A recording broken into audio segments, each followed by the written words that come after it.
This video will help you sleep and relax.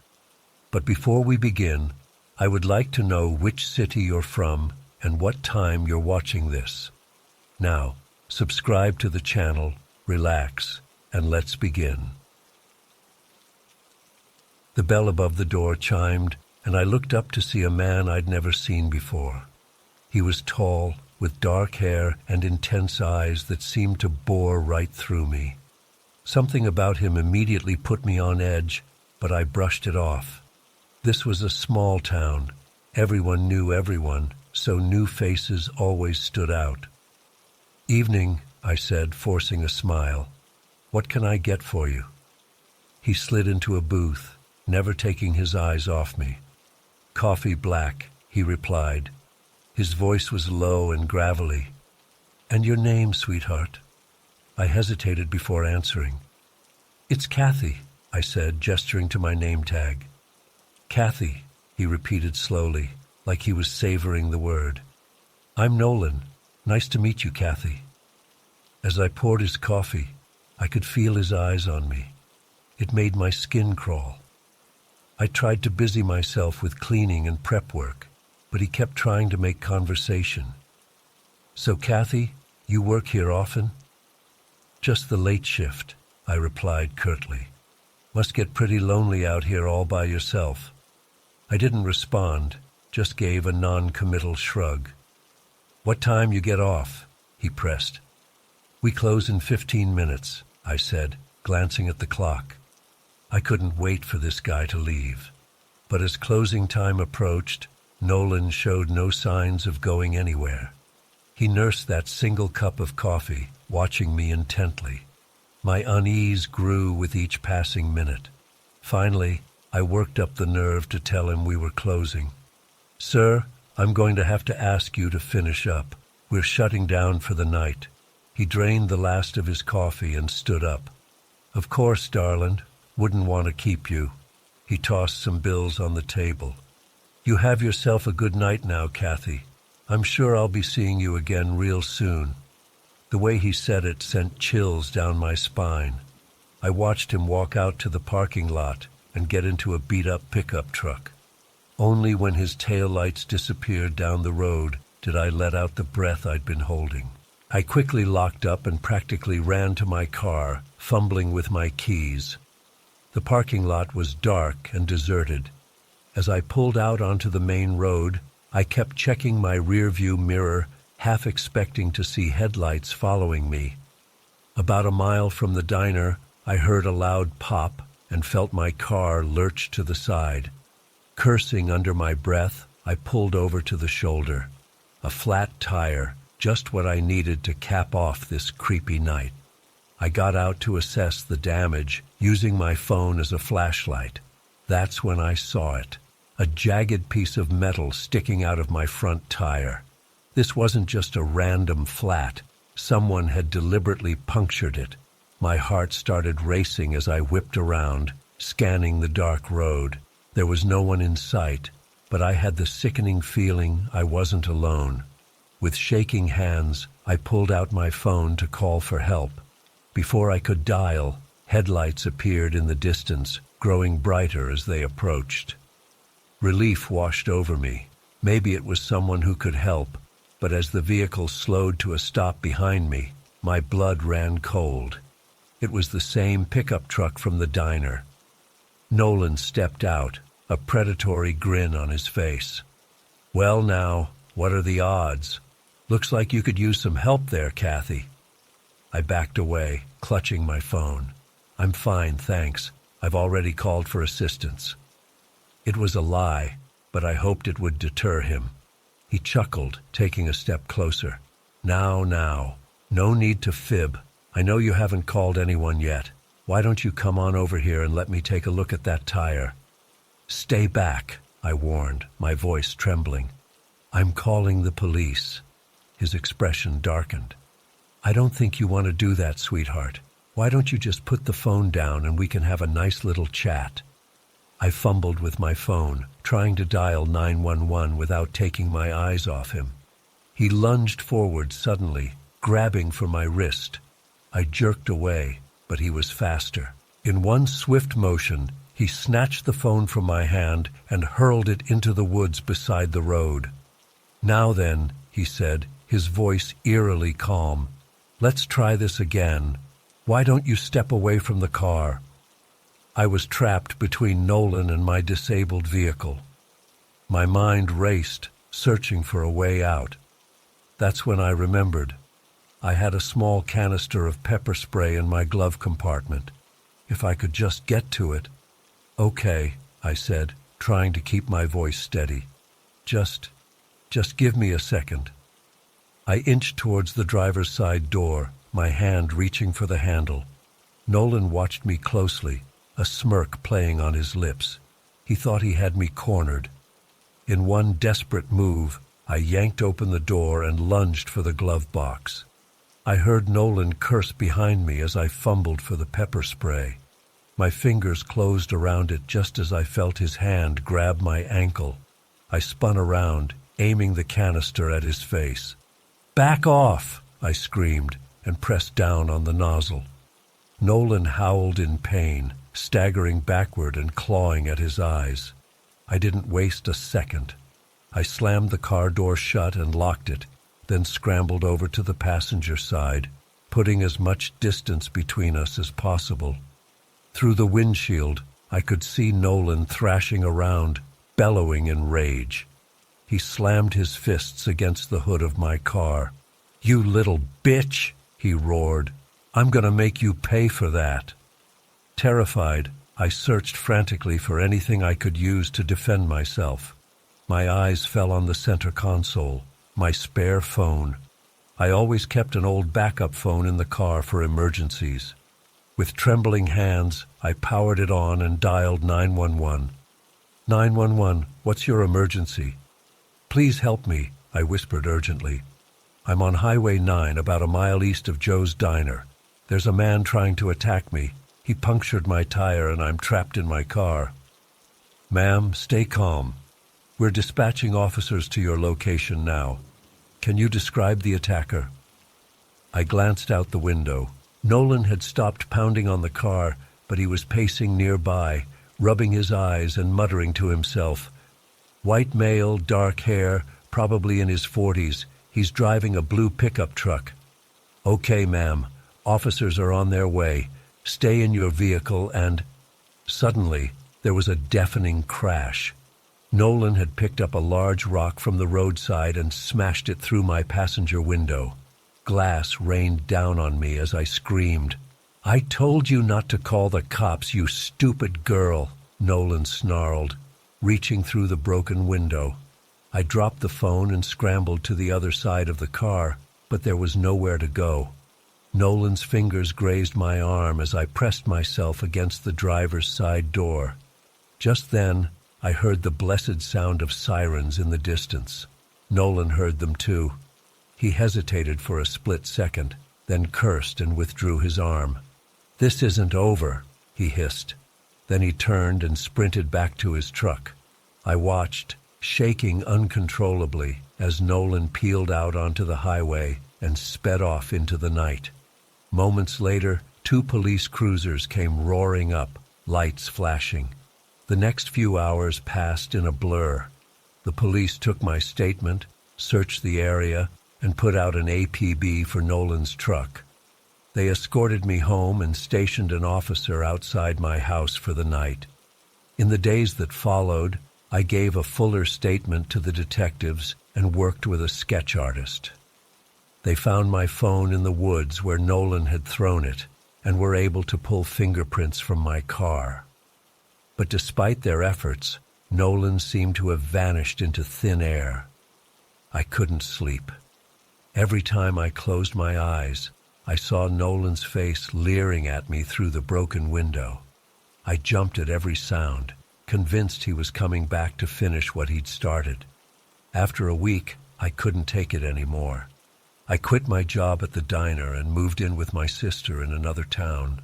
I changed my phone number, deleted my social media accounts, and did everything I could to disappear. It's been 6 months now, and there's been no sign of Nolan. The police tell me the case is still open, but I know the chances of finding him grow slimmer every day.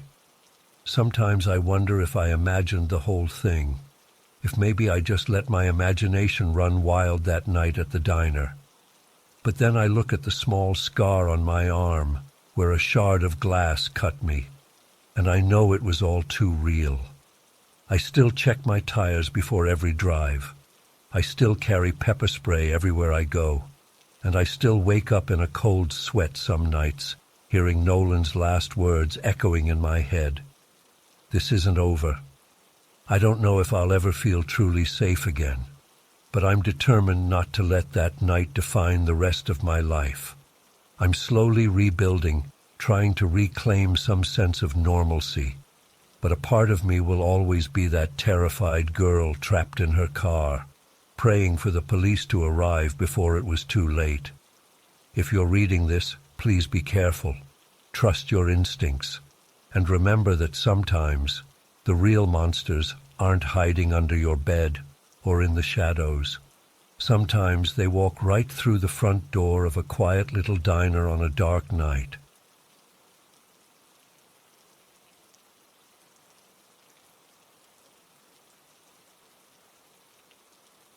The first couple of days were uneventful. I settled into a routine, working from the small desk in the bedroom and enjoying the peace and quiet. The property was surrounded by dense woods, with no other houses visible nearby. At night, the silence was almost eerie, but I told myself it was just because I was used to city noise. On the third night, I was jolted awake by a loud thud coming from downstairs. My heart started racing immediately. I sat up in bed, straining my ears to listen.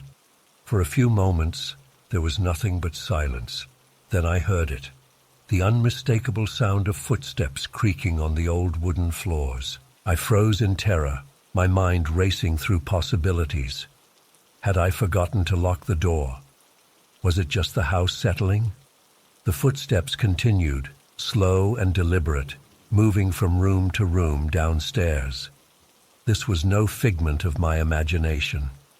With shaking hands, I reached for my phone on the nightstand. I dialed 911 but got no signal. Of course, I was in the middle of nowhere. Panic started to set in as I realized how vulnerable I was. The footsteps were getting closer to the stairs now. I slid out of bed as quietly as I could, looking around frantically for anything I could use as a weapon. There was nothing but a small lamp, which I unplugged and gripped tightly. I tiptoed to the bedroom door and pressed my ear against it, listening. The footsteps had reached the top of the stairs. They paused for a moment, then started moving down the hallway towards my room. I held my breath, every muscle in my body tensed. The floorboards creaked right outside my door. Then, silence. I stood there for what felt like an eternity, too terrified to move. Had they gone? Was it safe to check? Just as I was gathering the courage to open the door, I heard a sound that made my blood run cold, the doorknob slowly turning. In that moment, survival instinct took over. I yanked the door open and swung the lamp with all my might. There was a sickening thud as it connected with something solid, followed by a deep grunt of pain. I caught a glimpse of a large, tattooed man stumbling backward before I bolted past him and ran for my life. I flew down the stairs, my bare feet slapping against the cold wood. I could hear heavy footsteps thundering after me. I reached the front door and fumbled with the lock, my hands shaking uncontrollably. Just as I got it open, a strong hand grabbed my shoulder. I screamed and thrashed wildly, somehow managing to break free. I sprinted into the darkness, branches whipping my face as I plunged into the woods. I ran blindly, fueled by pure adrenaline, with no idea where I was going. All I knew was that I had to get away. After what felt like hours, but was probably only minutes, I collapsed against a tree, gasping for air. My lungs were on fire, and my feet were cut and bleeding from running barefoot through the forest. I strained my ears, listening for any sign of pursuit, but heard nothing except the pounding of my own heart. As the initial panic subsided, the reality of my situation started to sink in. I was lost in the woods in the middle of the night, with no phone, no shoes, and a dangerous intruder potentially still after me. I had to find help, but I had no idea which direction to go. I picked a direction at random and started walking, trying to move as quietly as possible. Every snapping twig made me jump. The darkness seemed to press in on me from all sides, and my imagination ran wild with thoughts of what might be lurking in the shadows. After what felt like an eternity, I saw lights in the distance. Hope surged through me as I quickened my pace. As I got closer, I realized it was a gas station. I broke into a run, relief washing over me. The attendant's eyes widened as I burst through the door. I must have looked like a wild animal, covered in scratches and dirt. Between sobs, I managed to explain what had happened. He immediately called the police while I huddled behind the counter, jumping at every sound. When the police arrived, they took my statement and then escorted me back to the Airbnb to collect my belongings. The place was a mess, drawers pulled out, things strewn everywhere, but the intruder was long gone. In the days that followed, as I tried to process what had happened, more details came to light. The police informed me that there had been a string of similar break-ins in the area over the past few months. They believed it was the work of a wanted criminal who had been targeting isolated properties. A week after my ordeal, I got a call from the detective assigned to my case. They had caught the guy. He was identified by the distinct tattoos I had glimpsed during our struggle. Turns out he was a convicted felon with a long history of burglary and assault. While I was relieved he had been caught, it did little to ease the trauma of that night. I still have nightmares about those footsteps coming up the stairs. I jump at unexpected noises and can't stand to be alone in unfamiliar places. Looking back, I realize how lucky I was to escape. If I hadn't woken up when I did, if I hadn't managed to fight him off, I shudder to think how differently things could have ended. This experience has taught me to be much more cautious about where I stay, especially when traveling alone. No matter how good a deal seems or how picturesque a location is, nothing is worth putting your safety at risk. I'm sharing this story as a warning to others. Always research the area thoroughly before booking a stay somewhere isolated. Make sure you have a reliable way to contact emergency services. And trust your instincts. If something feels off, it probably is. I still work remotely, but now I stick to well-populated areas with good cell coverage. The peace and quiet of that secluded Airbnb wasn't worth the terror I experienced. Some nights, I still wake up in a cold sweat, convinced I hear those heavy footsteps coming up the stairs. I don't know if I'll ever fully shake the fear that gripped me that night, but I'm grateful every day that I made it out alive. To this day, I can't explain why he targeted that specific Airbnb or what his full intentions were. Was it just a random burglary or something more sinister? The not knowing is almost as unsettling as the experience itself. All I know is that I'll never take my safety for granted again, and I hope my story serves as a cautionary tale for others.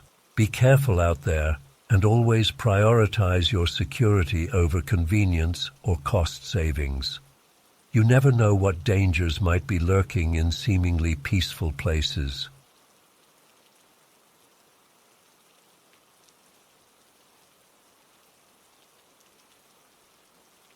Around midday, this scruffy-looking guy approached me near the Ferris wheel. He looked like he hadn't showered in days, with greasy hair and tattered clothes. Something about him immediately set me on edge. "Hey, kid, where's the nearest bathroom?" he asked, his voice raspy. I pointed him towards the restrooms by the food court, trying not to make eye contact. As he walked away, I noticed he had a slight limp. I shook off the uneasy feeling and went back to work. A few hours later, my shift ended, and I headed to the local diner to grab some food before my ride home. As I sat down at the counter, I froze. The same disheveled man was there, sitting in a booth, staring right at me. My stomach dropped. What were the odds? I quickly ordered my food to go and waited anxiously by the door. I couldn't shake the feeling that he was watching my every move. When my order was ready, I practically ran out of there. My coworker Jordan pulled up to give me a ride home. As we drove, I kept glancing in the side mirror. About halfway through the trip, I noticed a beat-up old sedan following us. My heart started racing when I realized who was driving. It was him again. "Jordan," I said, trying to keep my voice steady, "I think that car behind us is following us." Jordan checked the rearview mirror. "You sure? Probably just heading the same way." But I knew it wasn't a coincidence. The car stayed right behind us, turn after turn. When we finally reached my house, Jordan pulled into the driveway. The sedan slowed down as it passed, and I caught a glimpse of the man's face. He was smiling, but it wasn't a friendly smile. It was cold and predatory. I rushed inside, my hands shaking as I locked the door behind me. My parents were out of town for the weekend, and suddenly the empty house felt vast and vulnerable. I tried to calm myself down, telling myself I was overreacting, but I couldn't shake the dread that had settled in my gut. As night fell, I found myself constantly peeking out the windows, checking to see if that car was parked nearby. Around 9 p.m., I was in my room when I heard a noise outside. I cautiously approached the window and peered out. My blood ran cold. There he was, standing on my front lawn, staring directly at my window. Even in the darkness, I could see that same chilling smile. I stumbled backward, my heart pounding so hard I thought it might burst out of my chest. With trembling hands, I grabbed my phone and called 911. The dispatcher tried to keep me calm as I explained the situation, but I could barely form coherent sentences. I was terrified that at any moment I'd hear the sound of breaking glass or footsteps in the house. The 10 minutes it took for the police to arrive felt like an eternity. I stayed huddled in my room, afraid to look out the window again. When I finally heard the sirens, I felt a wave of relief wash over me. But when the officers searched the property, they found nothing. No sign of the man, no footprints in the grass, nothing. They took my statement and promised to keep an eye on the house, but I could tell they were skeptical. To them, it was probably just some kid with an overactive imagination. I didn't sleep at all that night. Every creaking floorboard, every rustle of leaves outside made me jump. By morning, I was a wreck. I called my parents and begged them to come home early. Then I called my boss and quit on the spot. There was no way I could go back to that park, knowing he might be there. In the days that followed, I constantly felt like I was being watched. I'd catch glimpses of someone out of the corner of my eye, only to turn and find no one there. My parents were concerned, but they chalked it up to stress and an overactive imagination. They didn't understand. How could they? They hadn't seen his eyes, hadn't felt the malice radiating from him. Weeks passed, and slowly the intensity of the fear began to fade. But I never forgot. I still check the locks twice before bed, still feel my heart race when I see someone who looks even remotely like him. I don't know who he was or what he wanted, and part of me hopes I never find out. Sometimes I wonder if I imagined the whole thing. Maybe it was just a series of coincidences that my scared teenage brain turned into something sinister. But then I remember that smile, that cold, calculating look in his eyes, and I know it was real. I don't work at the amusement park anymore. I don't even like going to places with crowds. The incident changed me in ways I'm still trying to understand. I'm always looking over my shoulder, always on edge, because deep down, I'm afraid that one day I'll turn around and he'll be there, waiting. I've never told this story to anyone before. My friends wouldn't understand, and my parents already think I'm paranoid. But I know what I saw, I know what I felt, and I know that somewhere out there, that man is still out there. Maybe he's found a new target, someone else to terrorize. Or maybe, just maybe, he's still watching me, waiting for the right moment to reappear. Every time I see a beat-up sedan or a man in tattered clothes, my heart skips a beat. I hold my breath until I'm sure it's not him. It's exhausting living like this, constantly on guard. But I don't know how else to be anymore. I often wonder what would have happened if the police had arrived a few minutes earlier, or if I had been brave enough to confront him. Would I have answers now instead of this constant fear? Or would something much worse have happened? The rational part of my brain tells me that it's over, that he's long gone. But there's always that nagging doubt, that primal fear that whispers, what if he comes back? It's a question I hope I never have to answer. So now, I live my life always looking over my shoulder, always aware of my surroundings. I've become an expert at spotting exits, at reading people's body language for any hint of threat. It's not the life I imagined for myself, but it's the one I have now. I share this story not for sympathy or attention, but as a warning. Trust your instincts. If something feels off, it probably is. And if you ever see a man with greasy hair and tattered clothes, smiling that cold, predatory smile, run. Run as fast as you can, and don't look back. Because some encounters change you forever, and some fears never truly go away.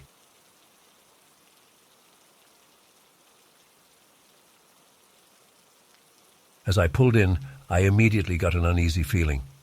The place looked run down and deserted. There were no other cars around, and the lights inside the little convenience store were off. But I was desperate for gas, so I figured I'd try to use the pump and be on my way as quickly as possible. I got out of the car, the rain instantly soaking through my clothes. The air felt heavy and oppressive. As I walked towards the pump, I noticed how overgrown the lot was, weeds sprouting up through cracks in the pavement. Paint was peeling off the building. It didn't look like anyone had been there in ages. I tried swiping my card at the pump, but nothing happened. Cursing under my breath, I decided to see if I could at least get the attention of whoever was supposed to be working inside. I knocked on the grimy window of the little store, peering into the darkness. That's when I saw movement out of the corner of my eye. A figure emerged from behind one of the other gas pumps. At first I thought it was just someone else stopping for gas. But as they got closer, I realized something was very wrong. The person, a man, was moving in a jerky, unnatural way. His clothes were filthy and torn.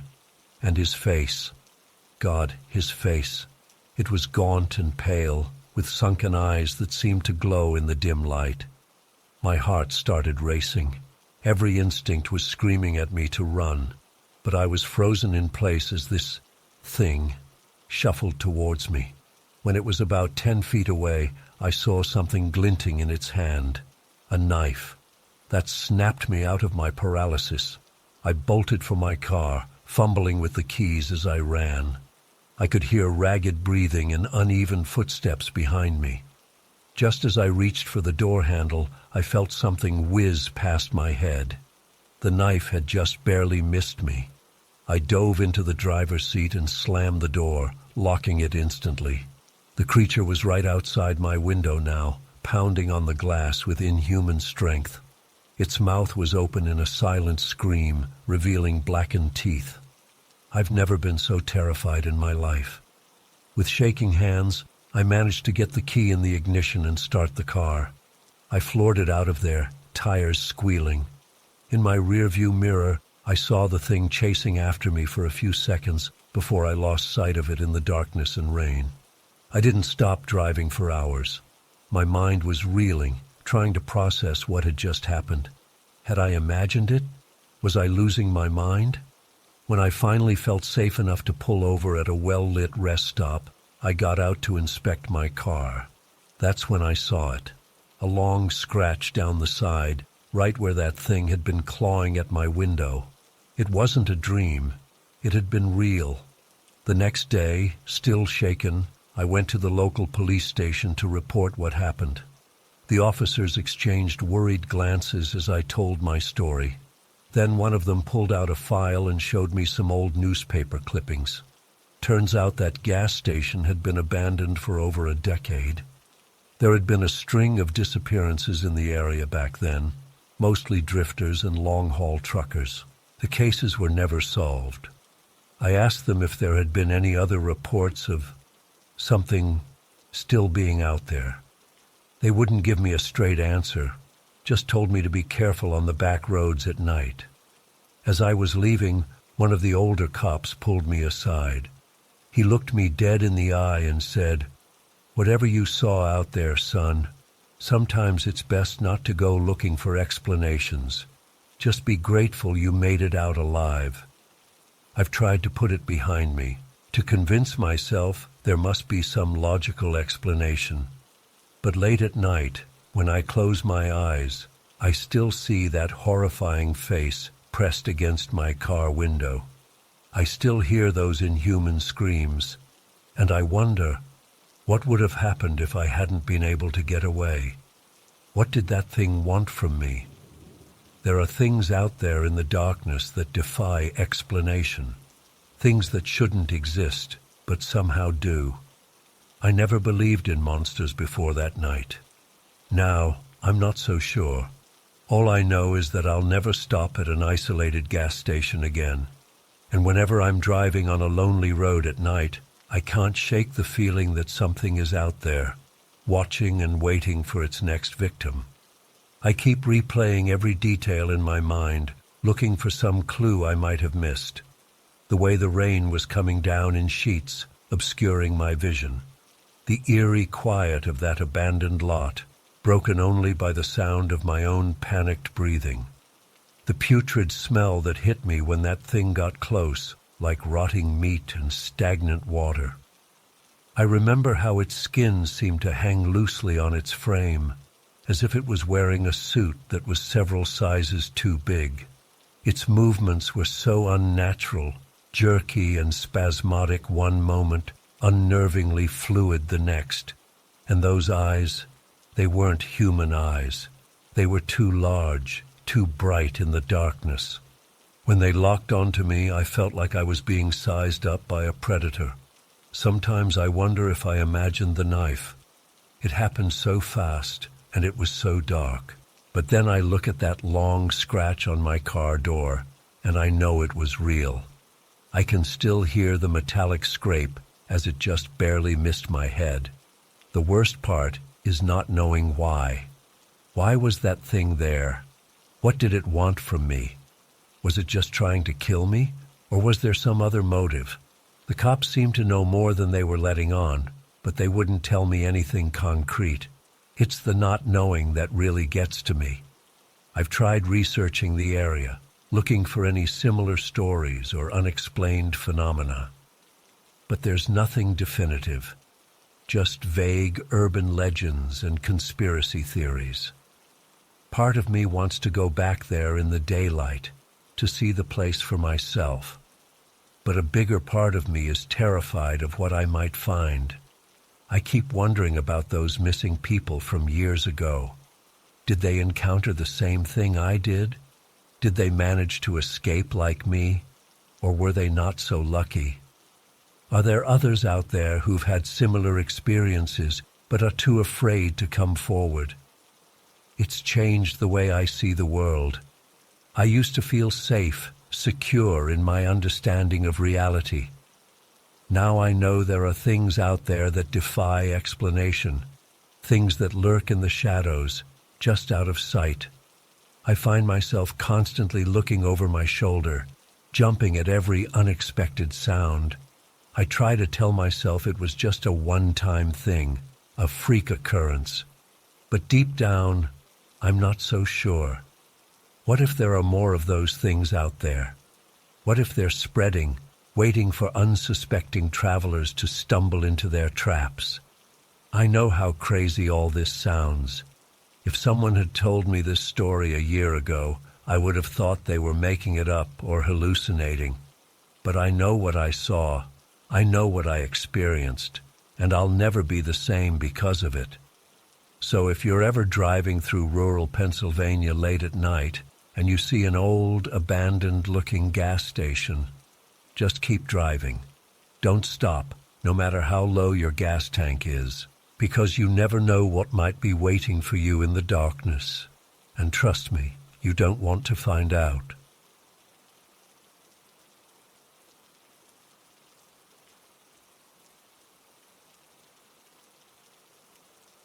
The bell above the door chimed, and I looked up to see a couple walk in, an older man, probably in his 50s, and a young woman who couldn't have been more than 20. There was something off about them from the start. The girl kept her eyes down, and the man had this intense, predatory look as he scanned the diner. They slid into a booth, and I grabbed some menus, plastering on my best customer service smile as I approached. "Welcome to Mel's. Can I start you off with some coffee?" The man locked eyes with me in a way that made my skin crawl. "That would be lovely, Beth," he said, emphasizing my name as he read it off my name tag. I nodded and hurried off to grab the coffee pot, trying to shake the uneasy feeling. When I returned to take their order, the man peppered me with questions. "So, Beth, do you live around here? In an apartment or house?" "Oh, just a small place nearby," I said vaguely, not wanting to give this creep any details. He pressed further. "Alone or with roommates? Family?" "Sir, are you ready to order?" I cut in, desperate to change the subject. He smirked. "Of course, I'll have the burger. Rare, and she'll have a salad." The girl never spoke or looked up. I couldn't shake the feeling that something was very wrong. For the rest of their meal, I could feel the man's eyes on me as I moved around the diner. When they finished, he left cash on the table and they hurried out into the rainy night. I breathed a sigh of relief when they were gone. My shift ended at 2 a.m. and I drove home through the deserted streets, rain pounding on my windshield. I kept checking my rearview mirror, half expecting to see headlights following me. I made it home safely and double-checked all the locks before crawling into bed. But sleep wouldn't come. I tossed and turned, replaying the unsettling encounter in my mind. Around 3:30 a.m., I heard a frantic knocking at my front door. My heart leapt into my throat. Who could it be at this hour? I crept to the door and peered through the peephole. To my shock, I saw the young woman from the diner standing there, soaking wet and clearly terrified. "Please, please let me in," she cried. "He's after me." Against my better judgment, I opened the door. She stumbled inside, shaking. "Thank you," she gasped. "I didn't know where else to go. I saw your address on the receipt." A chill ran down my spine. I hadn't given them a receipt. Before I could process this, headlights swept across my windows and tires screeched in the driveway. The girl's eyes went wide with terror. "He's here," she whispered. Panic seized me. I slammed and locked the door, then grabbed the girl's arm and pulled her towards the back of the house. "Quick, we need to hide." We huddled in my bedroom closet, hardly daring to breathe. Heavy footsteps pounded up the front steps, followed by a thunderous knock that shook the whole house. "Beth, I know you're in there," a man's voice called out in a sing-song tone. It was him, the man from the diner. "Be a good girl and open up." We just want to talk." I fumbled for my phone with shaking hands, desperately trying to dial 911. The girl next to me was trembling violently, more pounding on the door. "Don't make this difficult, Beth. You know we'll get in eventually." Suddenly, the girl grabbed my arm. "I'm so sorry," she whispered. "I didn't have a choice." Before I could react, she wrenched open the closet door and bolted. I heard the front door open and the man's chilling laughter. "There you are, my dear. I knew you wouldn't let me down." I was frozen in terror, realizing I'd been set up. This had all been an elaborate ruse to get into my home. Heavy footsteps approached my bedroom. Come out, wherever you are," the man taunted. "We're not finished yet, Beth. I still need something from you." I pressed myself further back into the closet, praying he wouldn't find me. My hand closed around a baseball bat I kept for protection. If he found me, I'd go down swinging. The bedroom door creaked open. "I can smell your fear, Beth," he said. "It's intoxicating. But do you know what smells even better? Blood. And I'm going to have yours." I couldn't hold back a whimper of terror. The closet door flew open, and there he stood, grinning maniacally. "There you are," he purred. I swung the bat with all my might, catching him in the shoulder. He stumbled back with a roar of pain, and I seized my chance. I sprinted past him and out of the bedroom. The girl was waiting in the hallway. She tried to grab me, but I shoved her aside and kept running.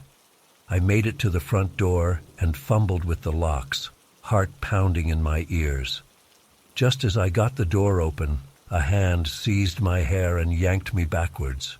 I screamed in pain and terror as the man dragged me back inside. Now, he scolded. "That wasn't very hospitable of you, Beth, after we came all this way just to see you." I thrashed and fought with every ounce of strength I had.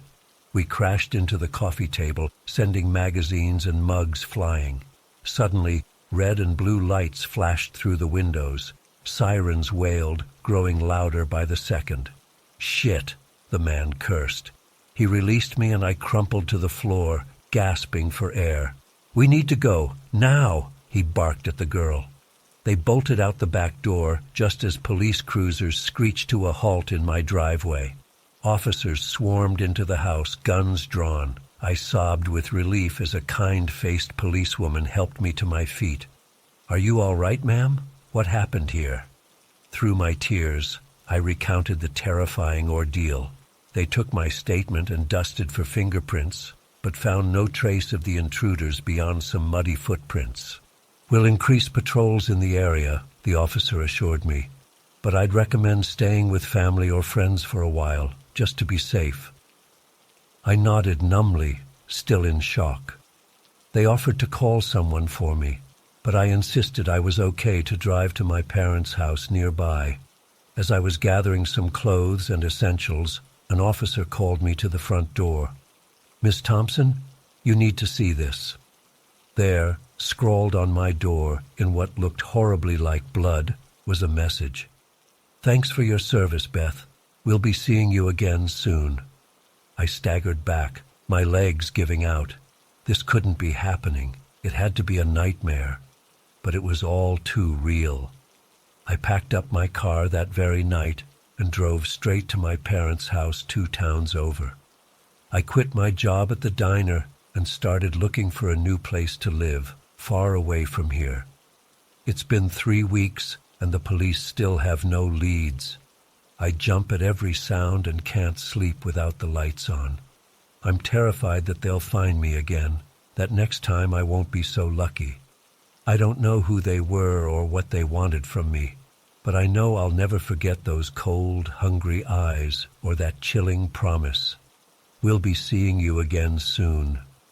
I'm sharing this as a warning. Trust your instincts. Be careful who you let into your life or your home. Evil is real, and it wears a human face.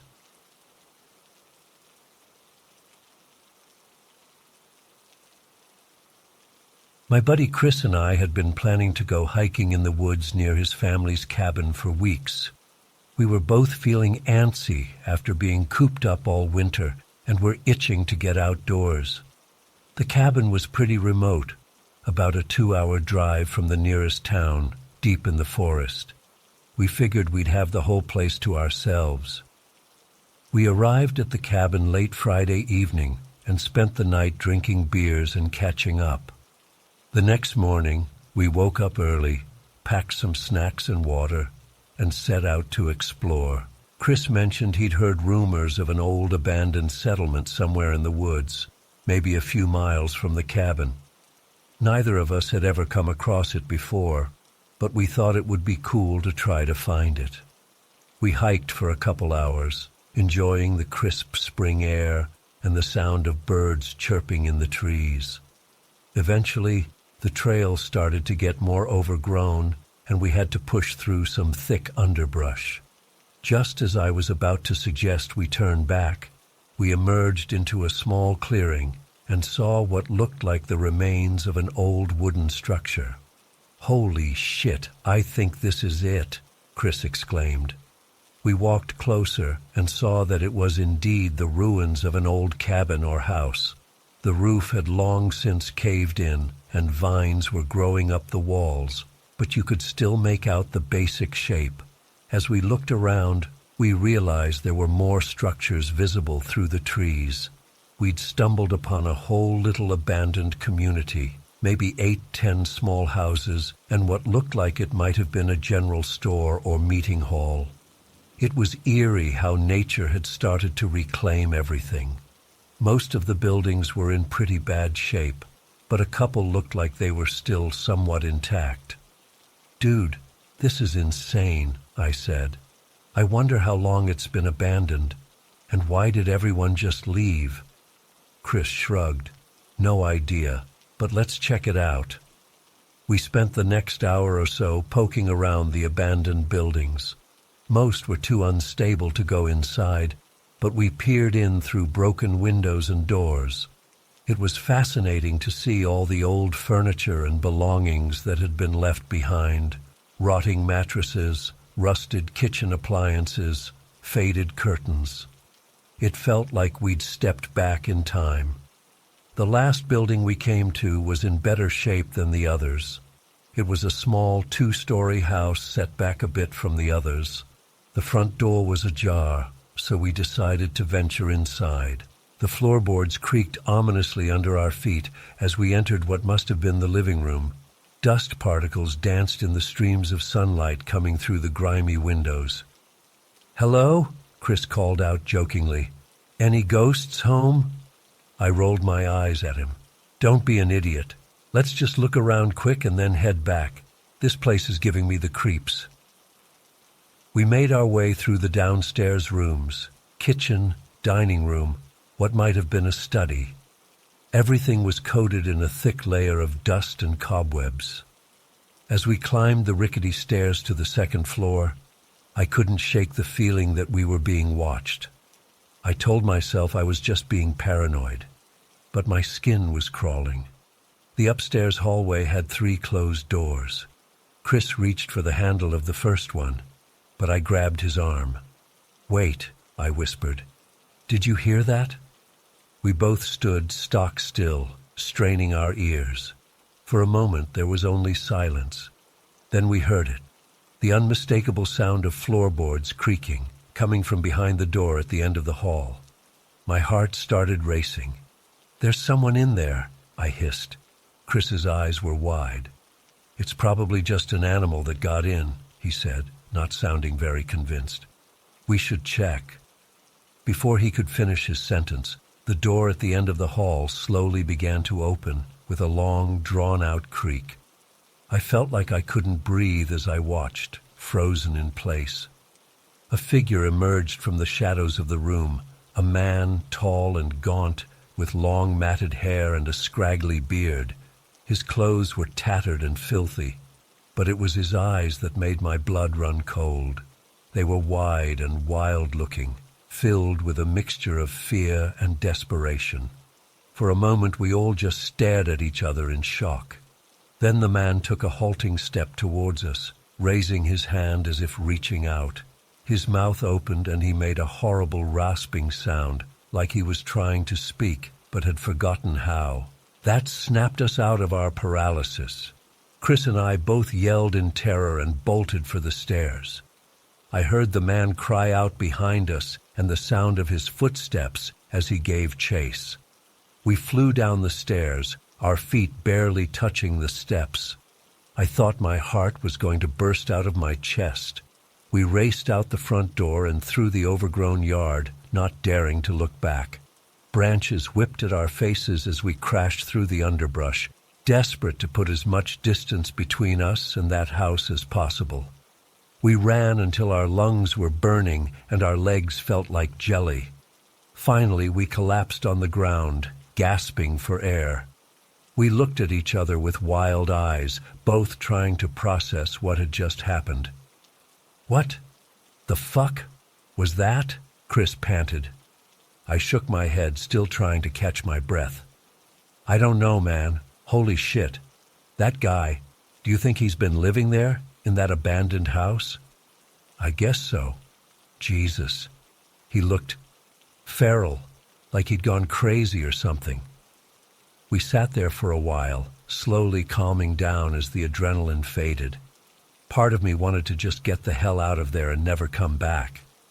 But I couldn't stop thinking about that man. Who was he? How long had he been out here alone? Was he dangerous or just scared and confused? "Maybe we should go back," I said hesitantly. "Try to talk to him. He might need help." Chris looked at me like I'd lost my mind. "Are you insane? That guy chased us. He could be a murderer for all we know." I know. But what if he's just some poor bastard who got lost out here or something? We can't just leave him."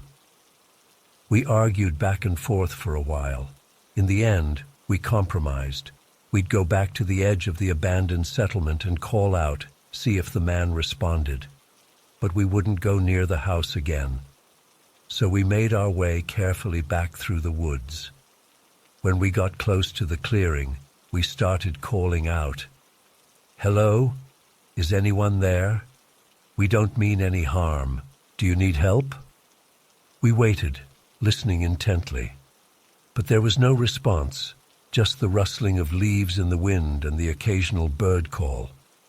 We tried for about 20 minutes, walking around the perimeter of the settlement and shouting periodically. But we never saw or heard any sign of the strange man again. It was like he'd vanished into thin air. Finally, we gave up and hiked back to the cabin. We spent the rest of the day and night jumping at every little sound, convinced the wild-looking man was going to show up at any moment. But nothing happened. The next morning we packed up and left, both of us eager to put some distance between us and those creepy abandoned buildings. On the drive home, we tried to make sense of what had happened. Maybe the guy was some kind of hermit who'd been living out there for years, or a fugitive hiding from the law, or hell, maybe he was a ghost or something supernatural. We came up with all kinds of theories, but none of them felt quite right. In the years since, I've thought about that day many times. I've been tempted to go back, to try to solve the mystery, but something always stops me. Maybe it's fear, or maybe it's the sense that some things are better left unknown. All I know is that I'll never forget the terror I felt in that moment, the wild, desperate look in that man's eyes, the sound of his raspy voice, the pounding of my heart as we ran for our lives. It was a stark reminder of how quickly an adventure can turn into a nightmare, and how there are still dark, unexplained corners of the world hiding just beyond the edges of civilization. So if you're ever out exploring in the wilderness and come across some abandoned buildings, maybe think twice before going inside. You never know what or who might be waiting for you.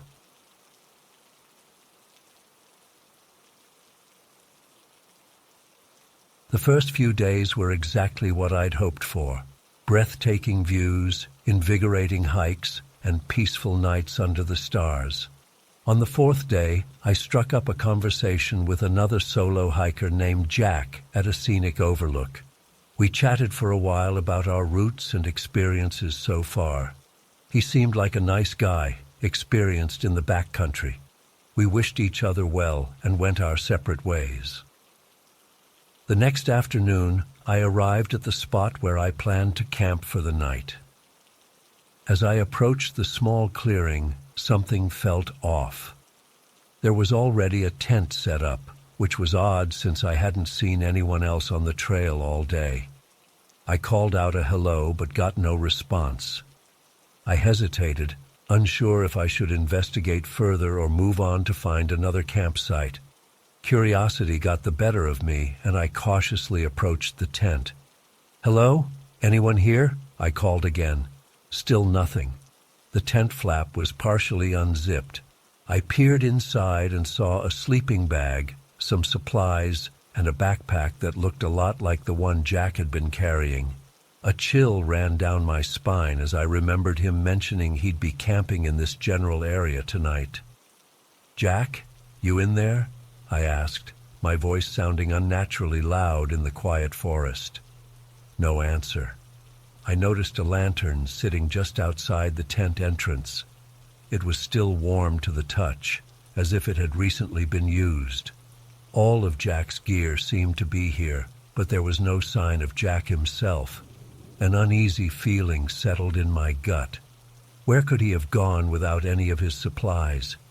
Maybe he just went to gather firewood or use the bathroom. But wouldn't he have taken his lantern if he'd wandered off after dark? I decided to wait around for a bit to see if he returned. As the sun began to set, casting long shadows through the trees, my unease grew. I kept getting the sensation that I was being watched, though I tried to tell myself it was just my imagination running wild. Just as I was debating whether to go look for Jack or head to the ranger station for help, I heard a twig snap in the woods behind me. I whirled around, heart pounding. "Jack, that you?" No response, but I could have sworn I saw a dark figure duck behind a tree about 50 yards away. My skin crawled.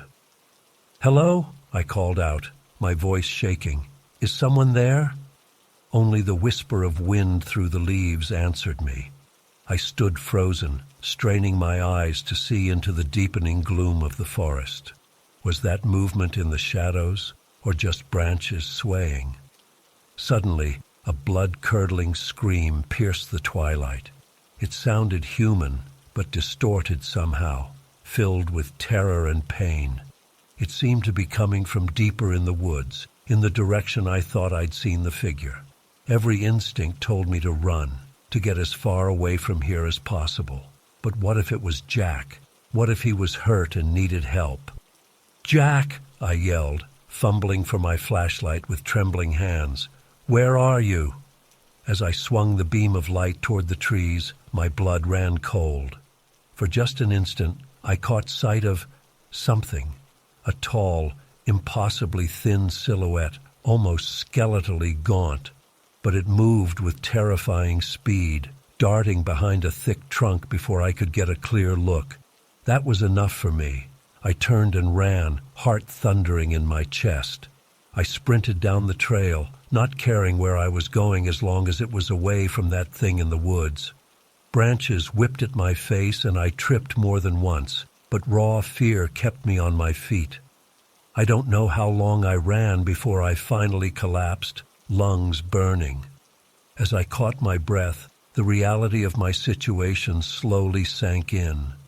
I was alone in the wilderness, in the dark, with no idea where I was, and something was out there. I spent a sleepless night huddled against a rocky outcropping, jumping at every sound. As soon as there was enough light to see, I started hiking again, determined to find my way back to civilization and get help for Jack. It took most of the day, but I finally made it to a ranger station. The search and rescue team mobilized quickly once I told them about Jack's abandoned campsite and the disturbing events of the night before. They scoured the area for days, but found no trace of Jack beyond his deserted camp. No body, no blood, no signs of a struggle. It was as if he'd simply vanished into thin air. The authorities questioned me extensively, but I could tell they were skeptical of my story about the inhuman figure I'd glimpsed in the woods. Hell, part of me wondered if I'd imagined it in my panicked state. But I know what I saw, and I'll never forget that scream. It's been months now, and Jack's disappearance remains a mystery. I've scoured missing persons reports and news articles, hoping for some clue about what happened to him. But there's been nothing. I still have nightmares about those glowing eyes watching me from the darkness. Sometimes I wake up in a cold sweat, certain I can hear that otherworldly scream echoing in the distance. I used to love hiking and camping, but now the thought of being alone in the wilderness fills me with dread. What's out there, hiding in the shadows beyond the reach of civilization? What really happened to Jack? I don't think I'll ever know for sure. But I do know one thing. I'm never setting foot in those mountains again. Some mysteries are better left unsolved. The experience has left me shaken to my core. I find myself constantly looking over my shoulder, startling at unexpected noises. I can't shake the feeling that I narrowly escaped something truly horrifying that night. I've tried talking to a therapist about it, but it's hard to fully convey the bone-deep terror I felt. How do you explain to someone the paralyzing fear of sensing an inhuman presence watching you from the darkness? The way your hair stands on end and your chest tightens when you realize you're not alone in what should be an empty wilderness? I've gone over every detail of that night countless times in my mind, wondering if there was something I missed, some clue that could explain what happened to Jack. But it always comes back to that fleeting glimpse of the gaunt figure and that chilling, unearthly scream. Part of me wishes I'd investigated further, tried harder to find Jack that night. But a larger part is immensely grateful that I ran when I did. I can't shake the feeling that if I'd stayed, I might have disappeared too. I've read about other hikers going missing in national parks and wilderness areas. Stories of people who vanished without a trace, leaving their gear and supplies behind. I always assumed there were rational explanations: exposure, animal attacks, accidents in treacherous terrain. Now I'm not so sure. What if there's something out there in the deep woods that we don't understand? Some predator that's learned to hunt humans in the most remote places? Or something even stranger and more terrifying? I know how crazy it sounds. Believe me, I've agonized over every possible explanation. But I can't deny what I experienced. The horrifying reality is that Jack is still missing, and I have no idea what happened to him. Sometimes I wonder, if I'd arrived at that campsite just a little earlier, would I have been able to warn Jack? Or would I have vanished too, leaving behind another mysterious abandoned camp for the next hiker to find? I still feel guilty about Jack. I wish I'd gotten to know him better during our brief encounter on the trail. Now he's just another missing person statistic, and I'm left haunted by unanswered questions. I've tried to move on with my life, but the experience changed me. I'm more cautious now, less trusting. I appreciate the safety and comfort of civilization in a way I never did before. The wilderness no longer calls to me. Now it only fills me with unease. If there's one thing I've learned from all this, it's that we know far less about the world around us than we think. There are dark corners where unknown things lurk, waiting for unwary travelers to stumble upon them. So if you're planning a solo hiking or camping trip in a remote area, please be careful. Stay alert, trust your instincts, and maybe think twice about investigating strange noises in the night. You never know what might be watching from the shadows. As for me, I'll stick to well-populated campgrounds from now on. Some mysteries are better left unsolved, and some parts of the wilderness are better left unexplored. The price of satisfying your curiosity might be higher than you're willing to pay. I still think about Jack sometimes, wondering what became of him. I hope wherever he is, he found peace. And I hope that whatever was out there in those woods that night never finds its way to civilization. Some things are better left in the dark.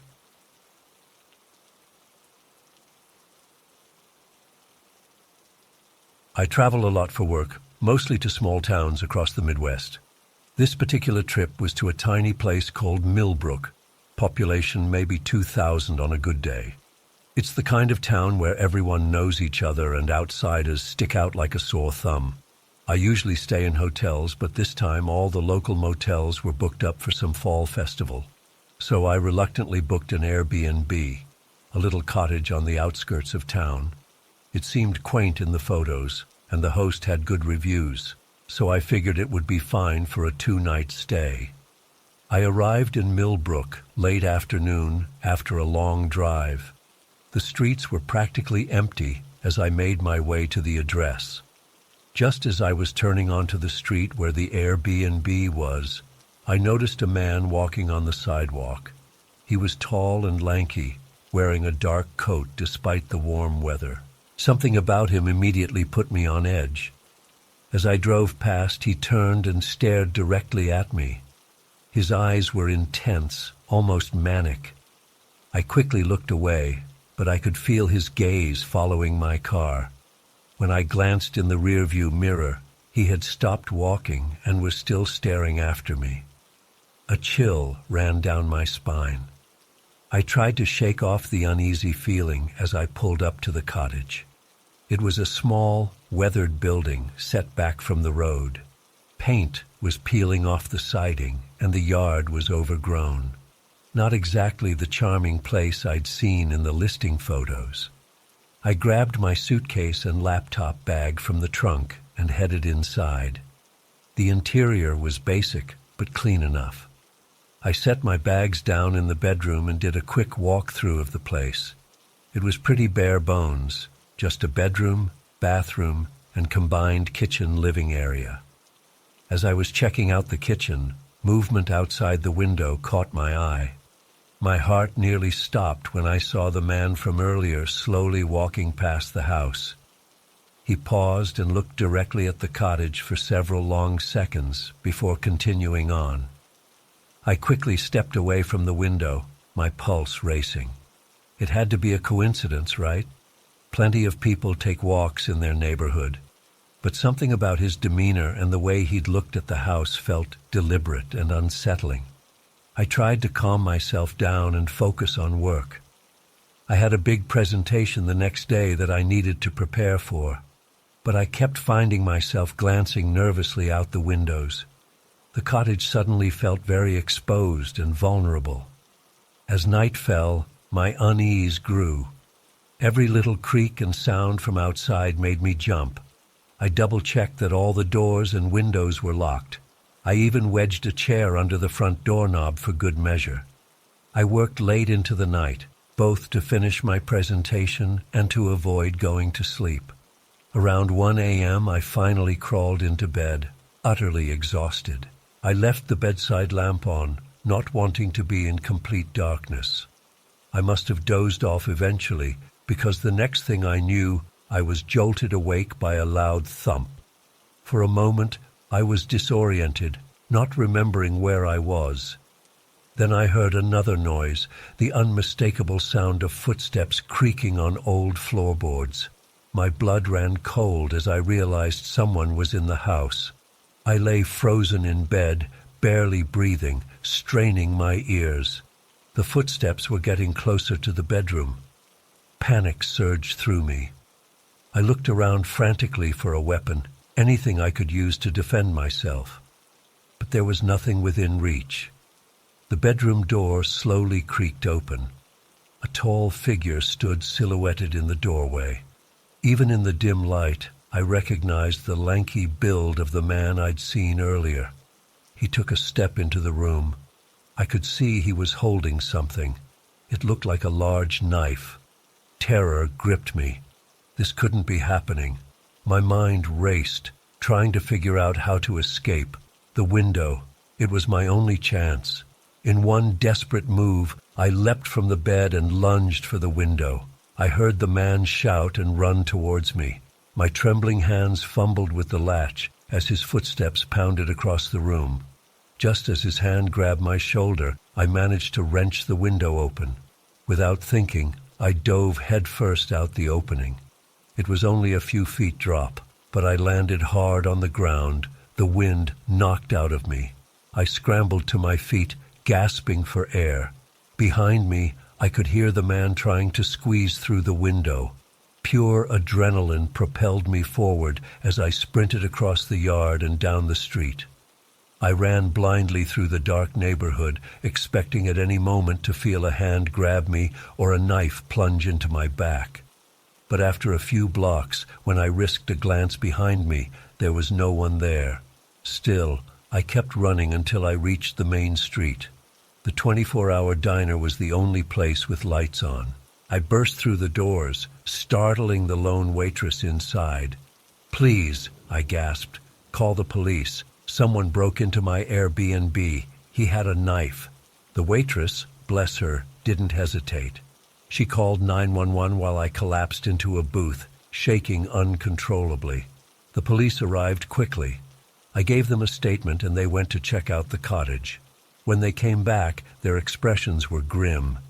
"We found evidence of a break-in," one officer told me. "But whoever it was is long gone. We'll dust for prints, but honestly, chances of catching him are slim." I nodded numbly, still in shock.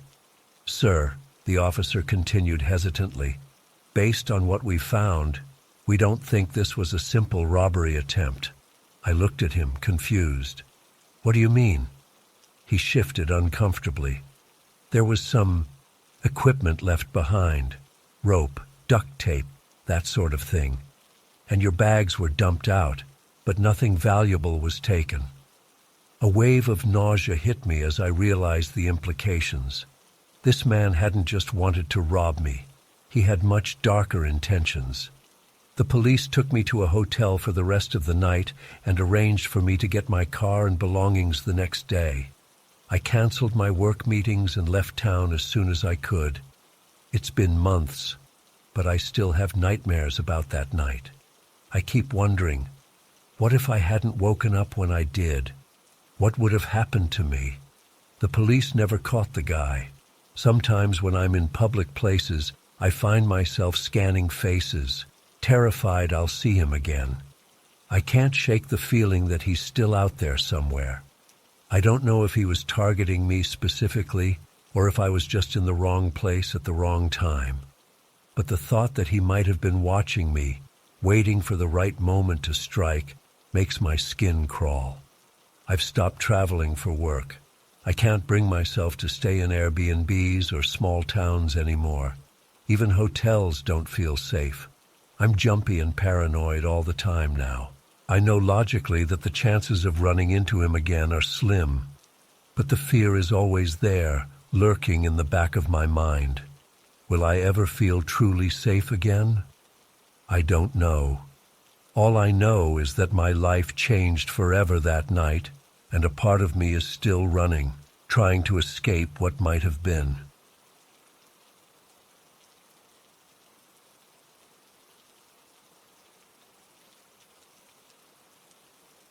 It was around 11 p.m. on a Tuesday night. I'd been driving for about 6 hours already and was thinking about calling it quits soon. That's when I got a ping for a pickup about 20 minutes outside of town. The destination was some rural address I wasn't familiar with, but the fare looked decent, so I accepted it. As I drove out of the city limits, the streetlights became fewer and farther between. Soon I was on a dark country road, my headlights the only illumination cutting through the inky blackness. I started to get an uneasy feeling in the pit of my stomach. Why would someone need a ride out here so late at night? I tried to push away the doubts. This was my job after all. I'd done plenty of late-night pickups before without incident. Still, as I turned down a narrow gravel driveway, alarm bells were going off in my head. The GPS said I'd arrived, but all I saw was an overgrown field and what looked like an old, dilapidated farmhouse in the distance. No lights were on, no signs of life at all. I pulled up near the house and waited, engine idling. The minutes ticked by, but no one came out.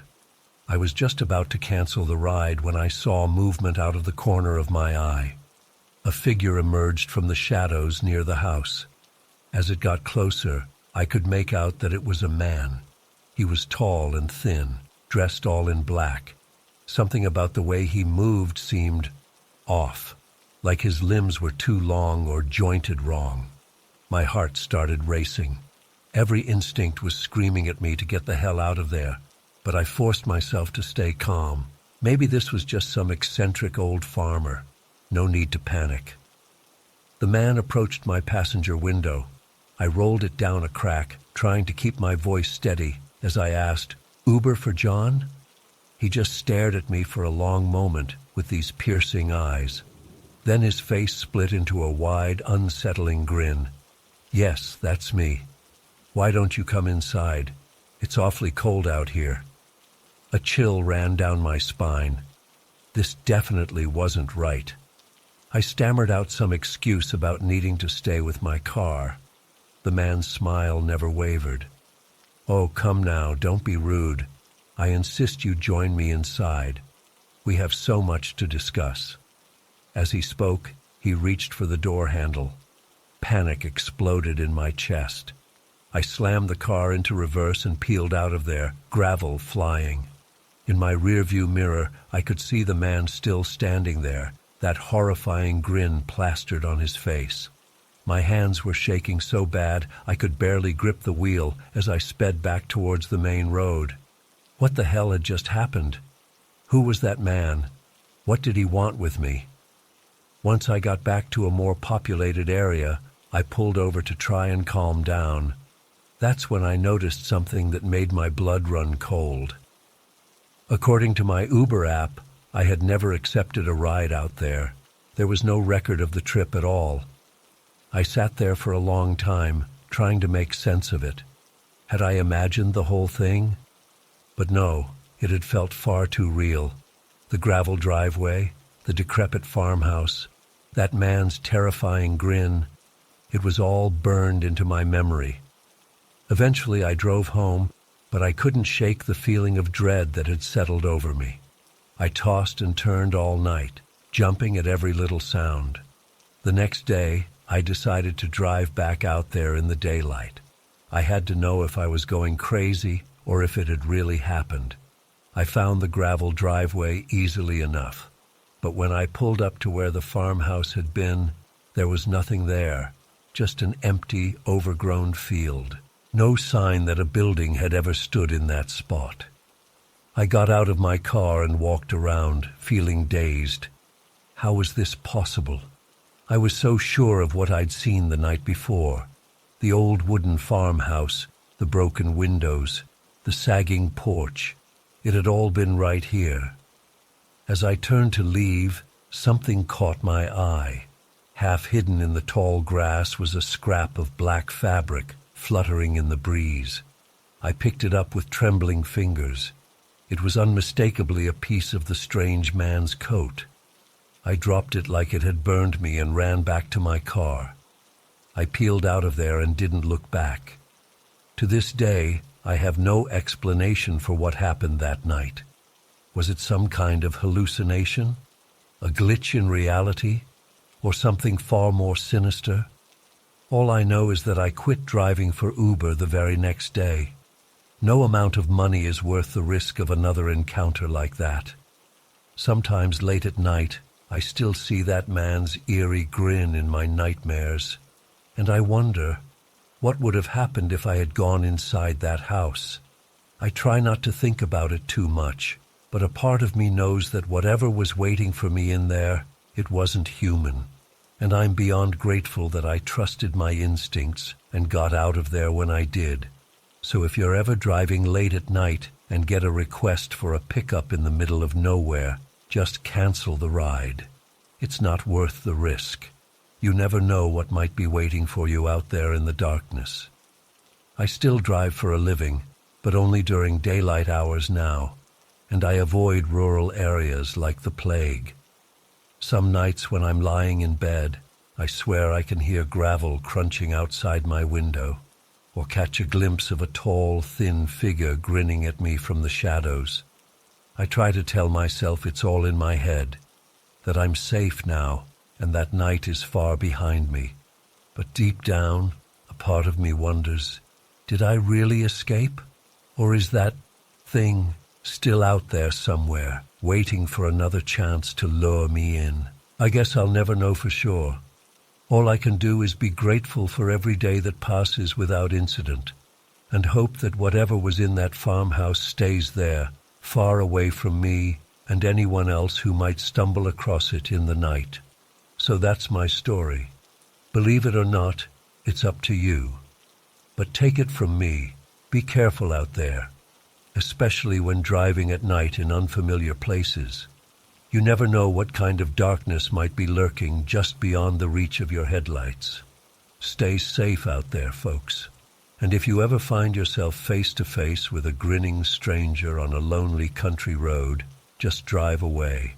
Don't look back, and pray that it doesn't follow you home.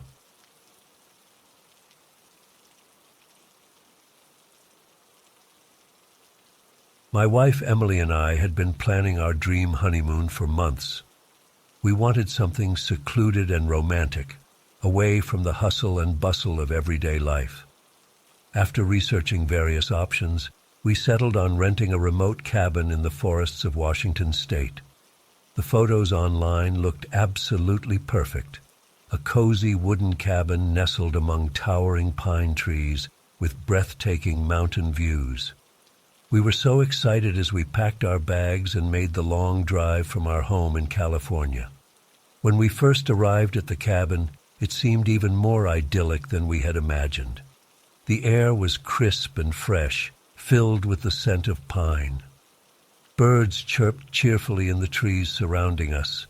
Inside, the cabin was rustic but charming, with a stone fireplace and large windows looking out into the forest. We spent that first afternoon unpacking, exploring the nearby hiking trails, and then cuddling up by the fire as night fell. Everything felt so peaceful and romantic. If only I had known then how quickly that peace would be shattered. It was our second night at the cabin. We had spent the day exploring a nearby lake and returned tired but happy. After a simple dinner, we decided to turn in early.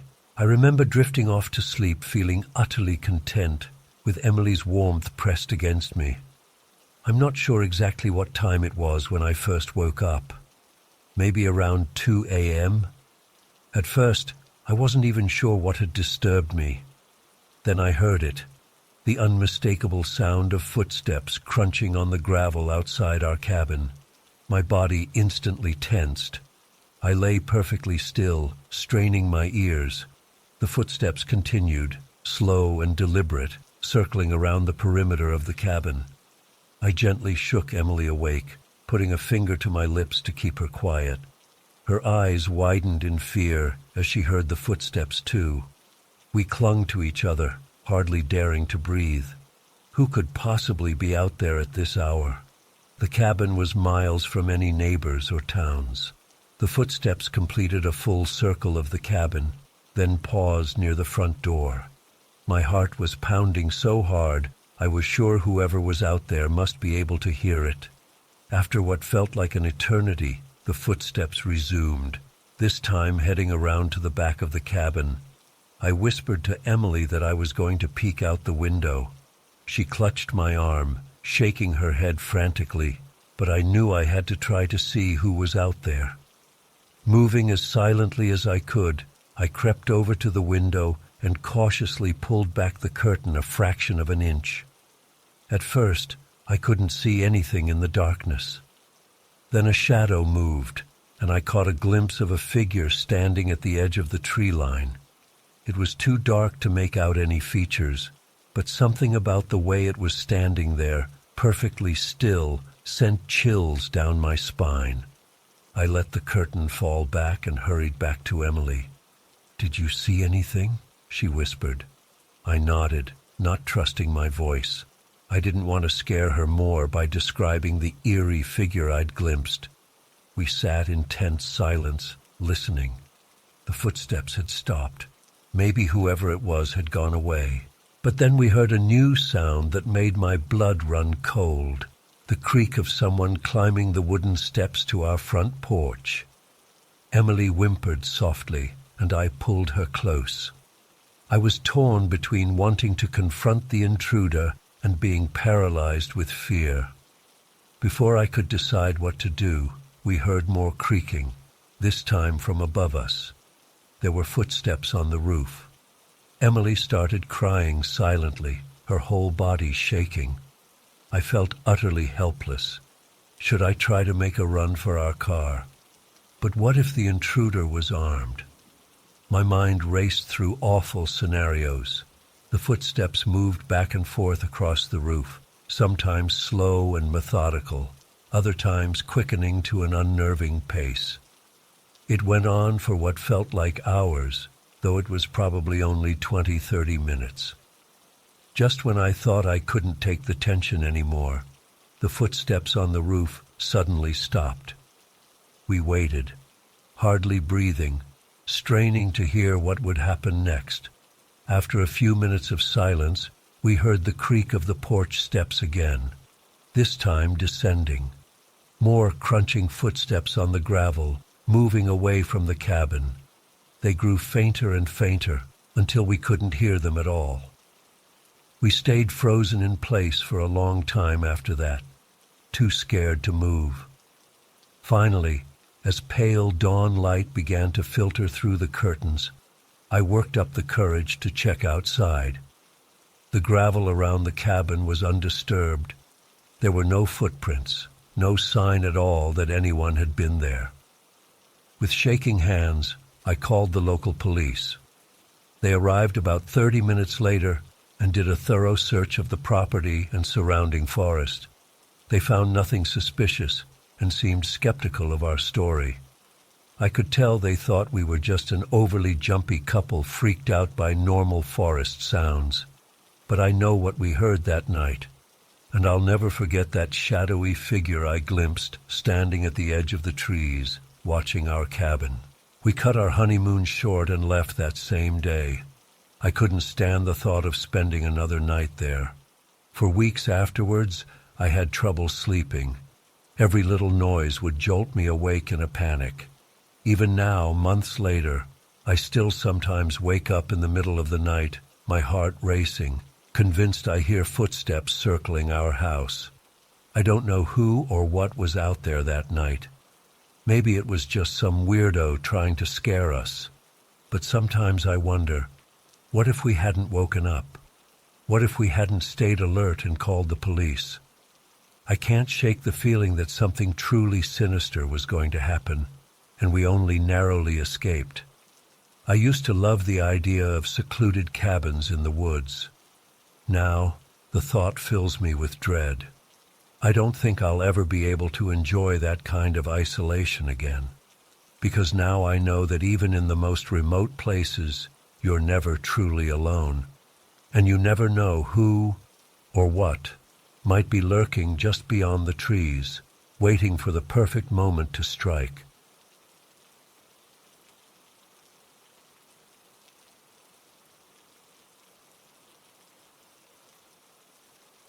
I never thought something like this could happen to me. You always hear stories about home invasions, but you never think it'll be your house, your safe space that gets violated.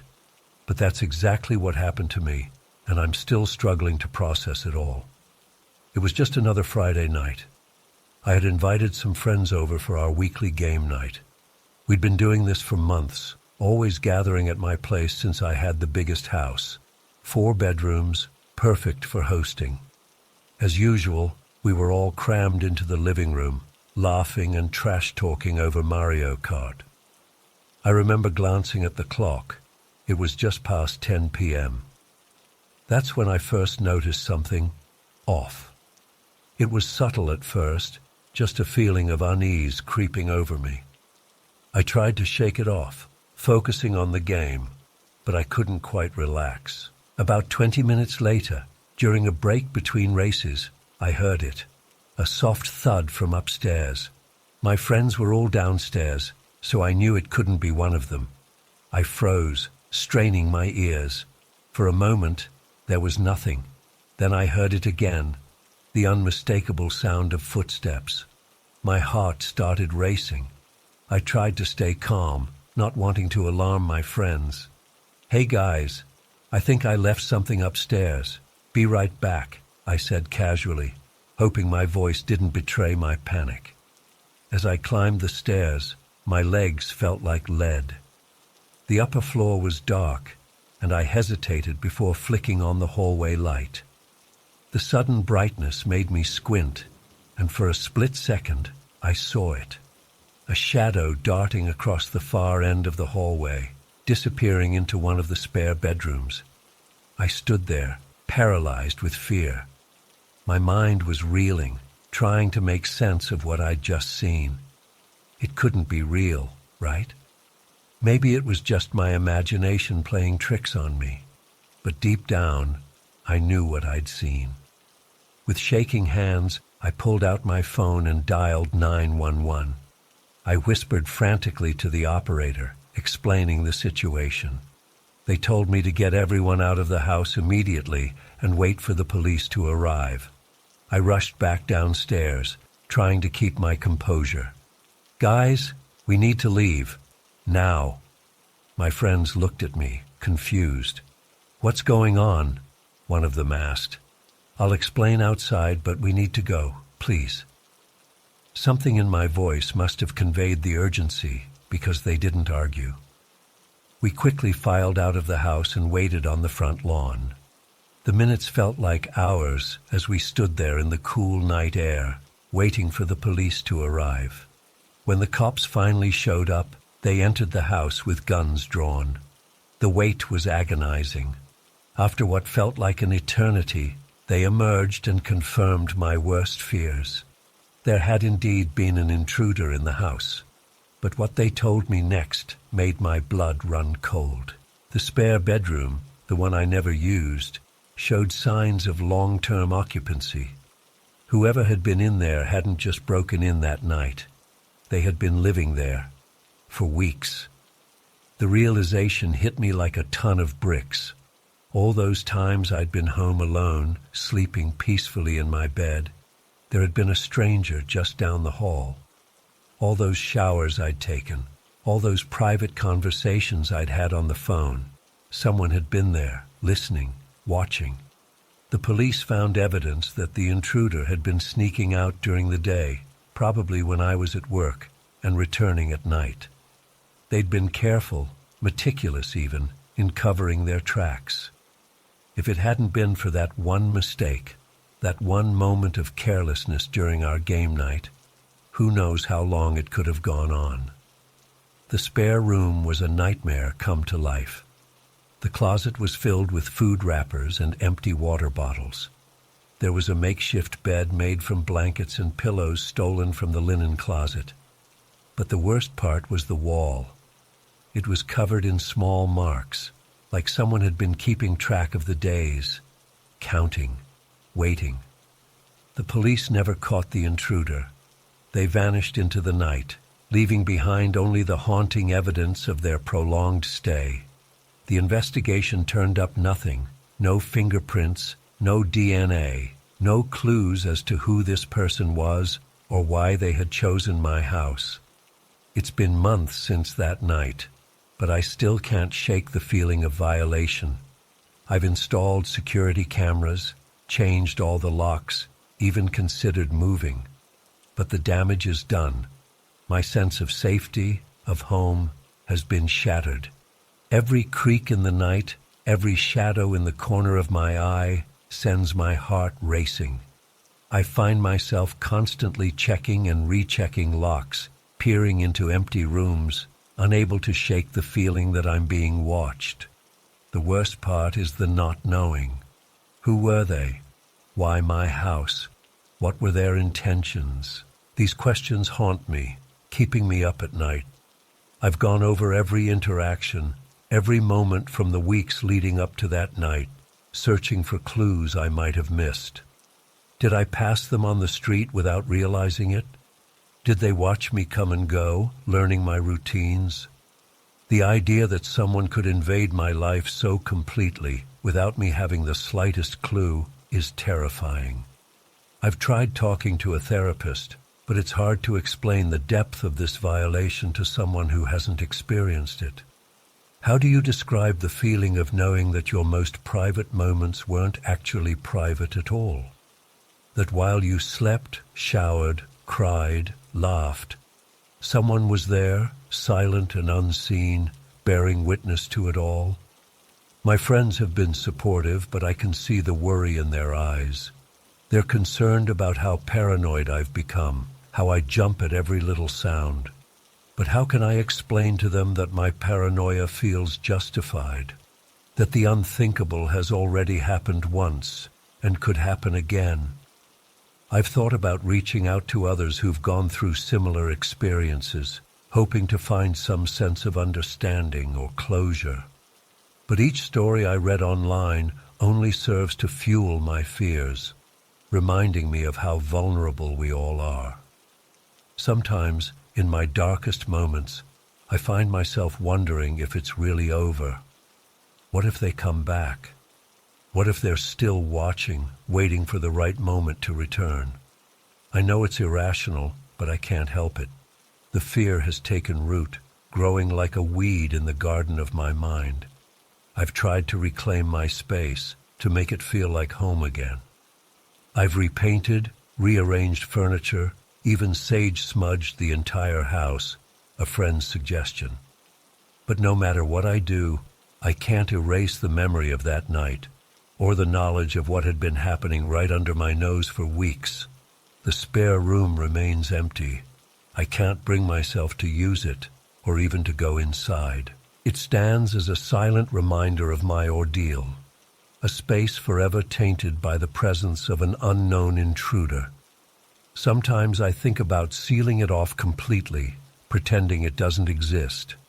But I know that won't erase the memories or ease the fear. As I write this, I'm sitting in my living room, the same space where we were playing games that fateful night.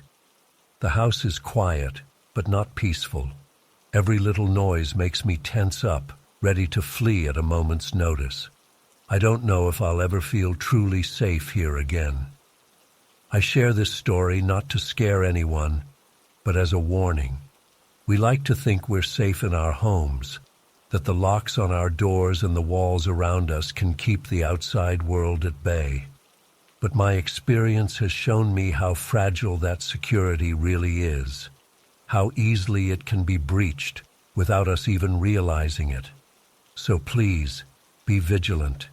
Check your locks, trust your instincts, and never take your safety for granted.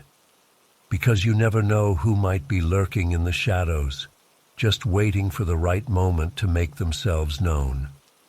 As for me, I'm still trying to piece my life back together, to find some semblance of normalcy in the aftermath of this nightmare.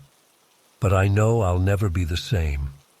The innocence of feeling completely safe in my own home is gone, replaced by a constant, gnawing awareness of how vulnerable we truly are. And that, perhaps, is the most terrifying realization of all.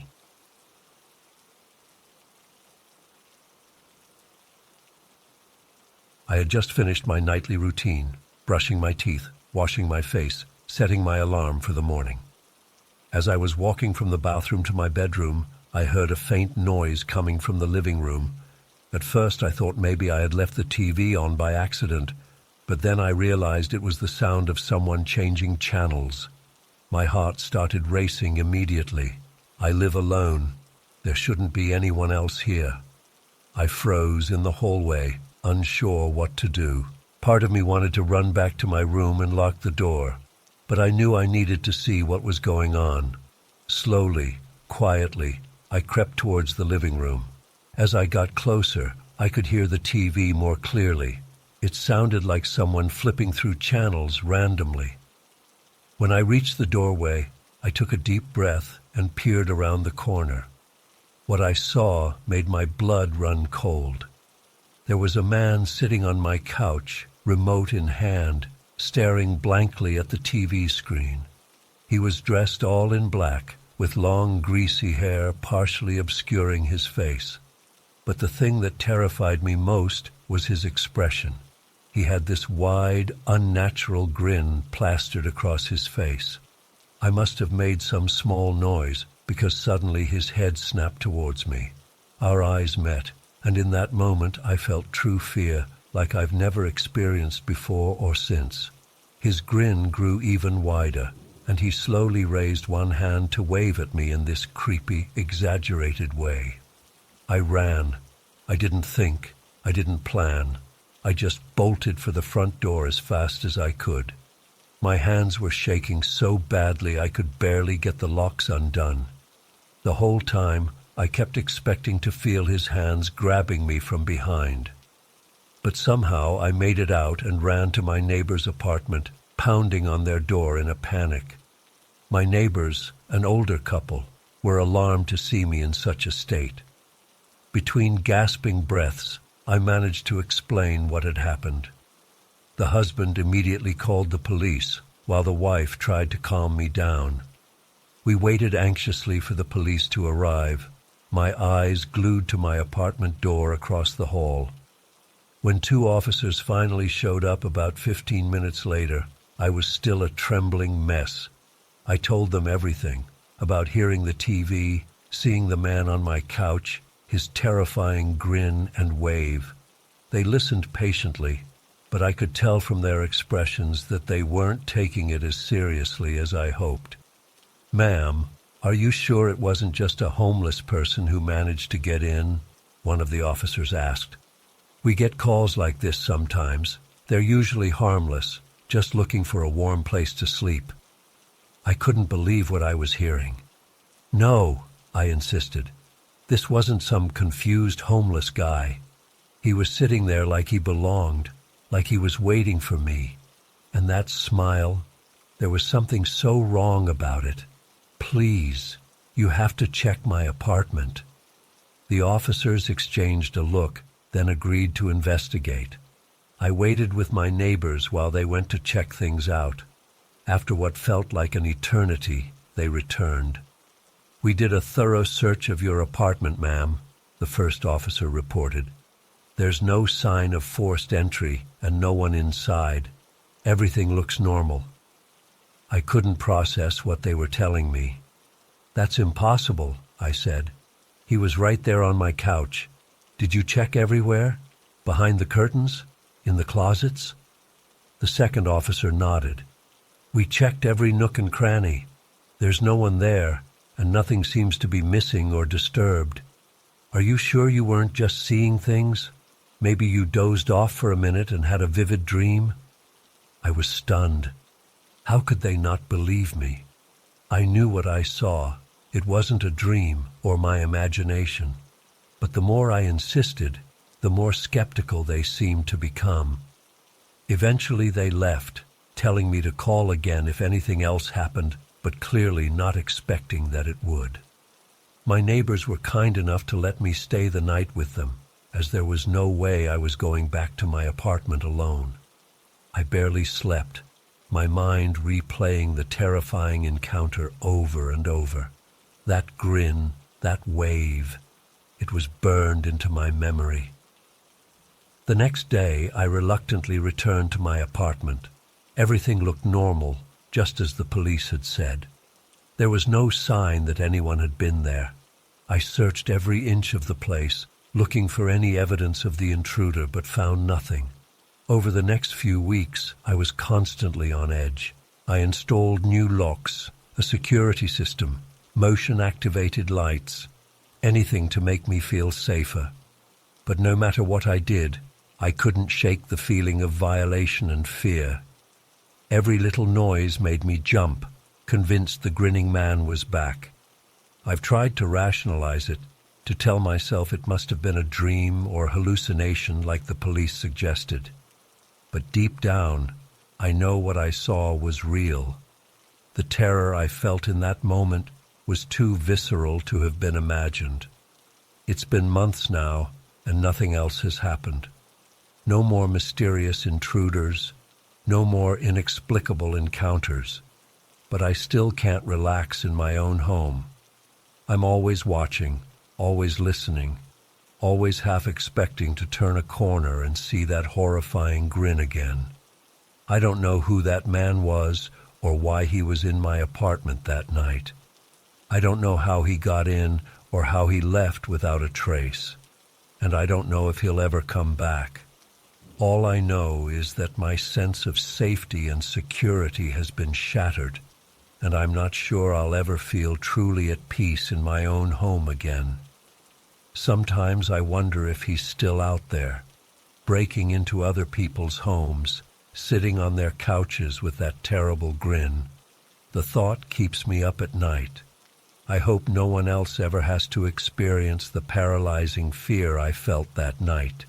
But most of all, I hope I never, ever see that man again. Story 13. It was supposed to be a fun road trip, just me, the open road, and the beautiful landscapes of the American West. I'd been driving for days, making my way from California to Chicago to visit family. Wyoming was my halfway point, and I was looking forward to a quiet night in a cozy Airbnb before hitting the road again. As I pulled up to the little cabin, snow was falling heavily.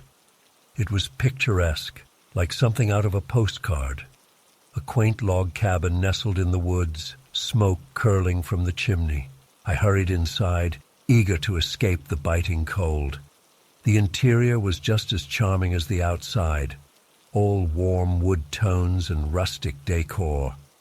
I got a fire going in the fireplace and settled in with a book, feeling content and relaxed for the first time in days. It was close to midnight when I decided to turn in. The bedroom was small but comfortable, with a big fluffy quilt on the bed.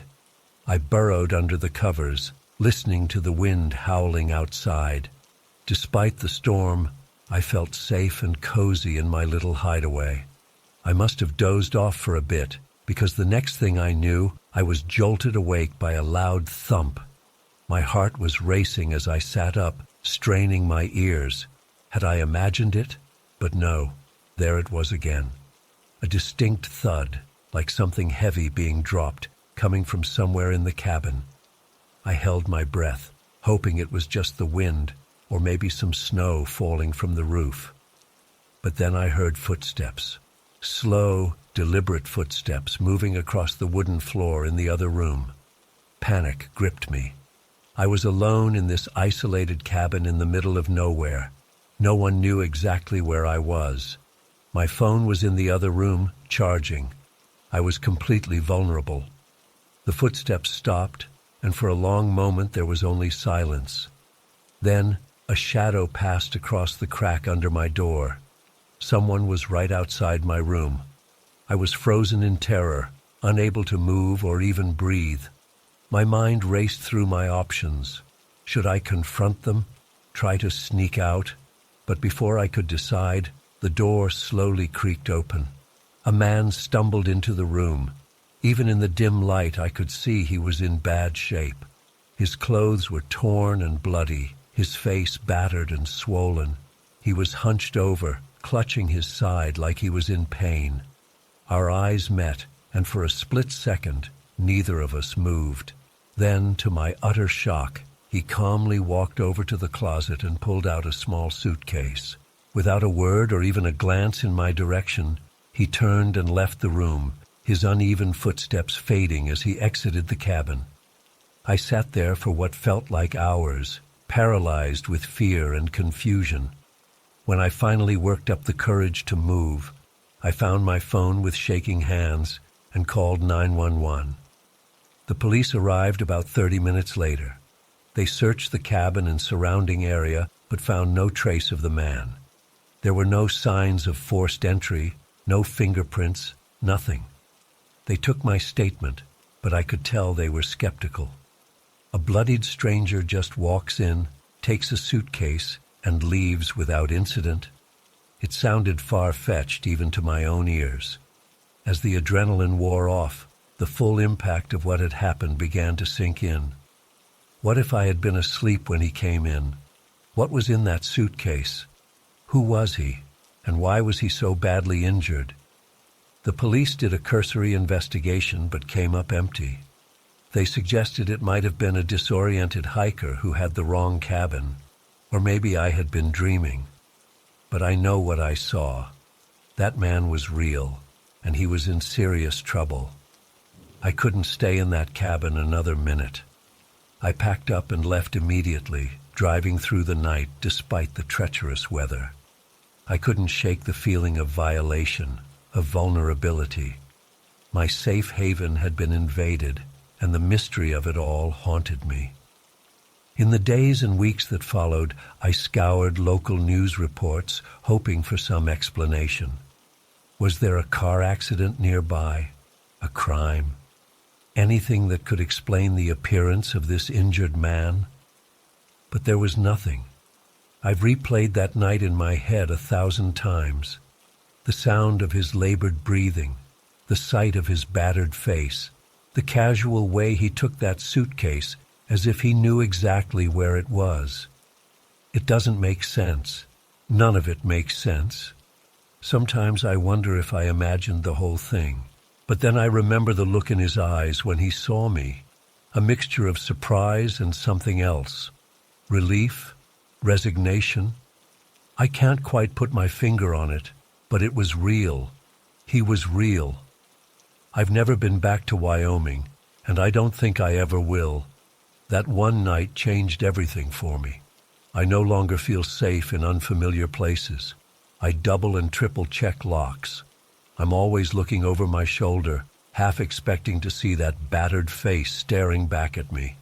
I know it probably sounds crazy to anyone who wasn't there. Hell, sometimes I think I'm crazy. But I know what I experienced that night was real. Someone out there knows the truth about what happened. Someone knows who that man was and why he came to that cabin. I don't expect I'll ever get answers. But I can't help hoping that someday, somehow, I'll understand what really happened that snowy night in Wyoming. Until then, I'll keep looking over my shoulder, wondering if I'll ever feel truly safe again.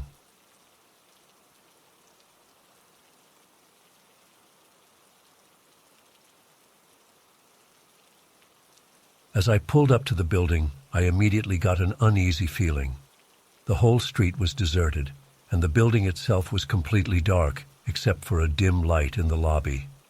I tried to shake off my nerves as I grabbed the food and headed inside. The front door was unlocked, which struck me as odd for that time of night, but I figured maybe they left it open for deliveries.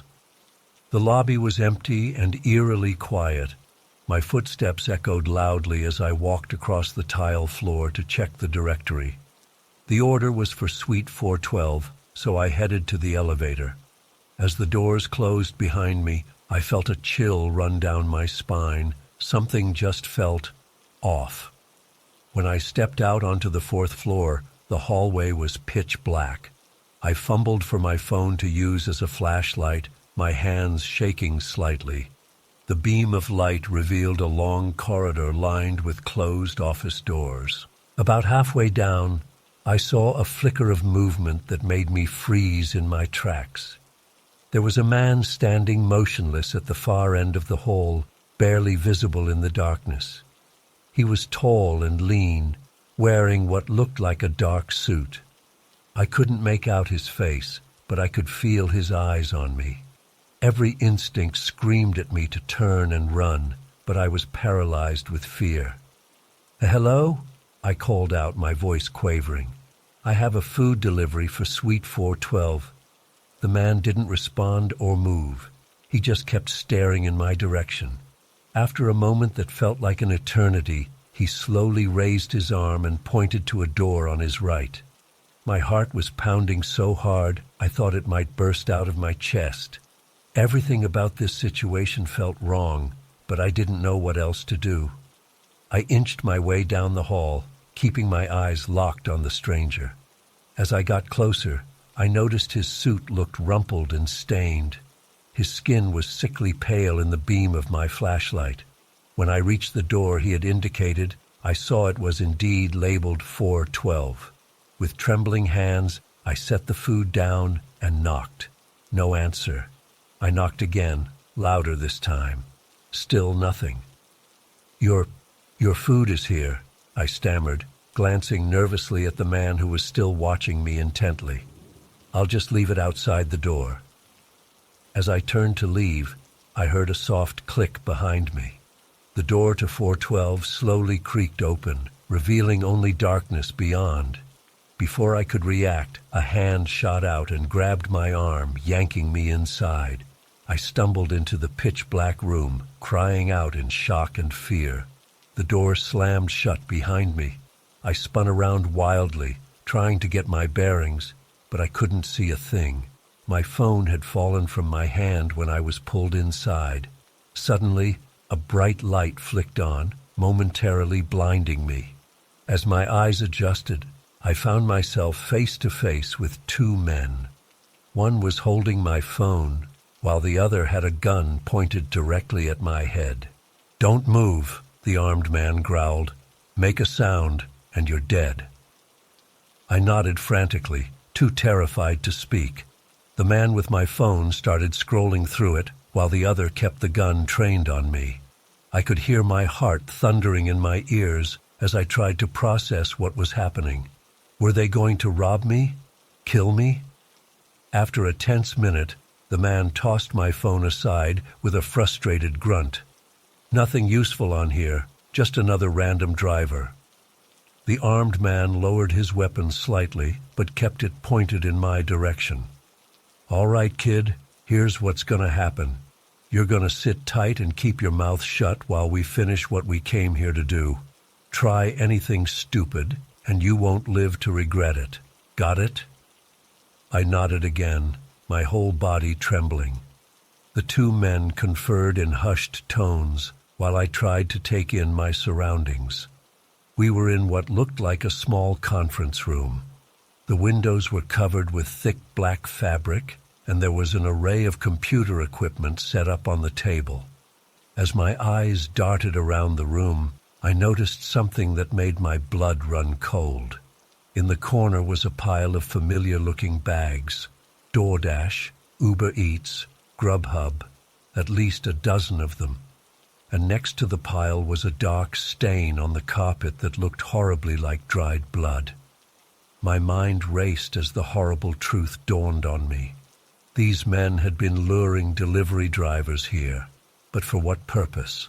Robbery? Human trafficking?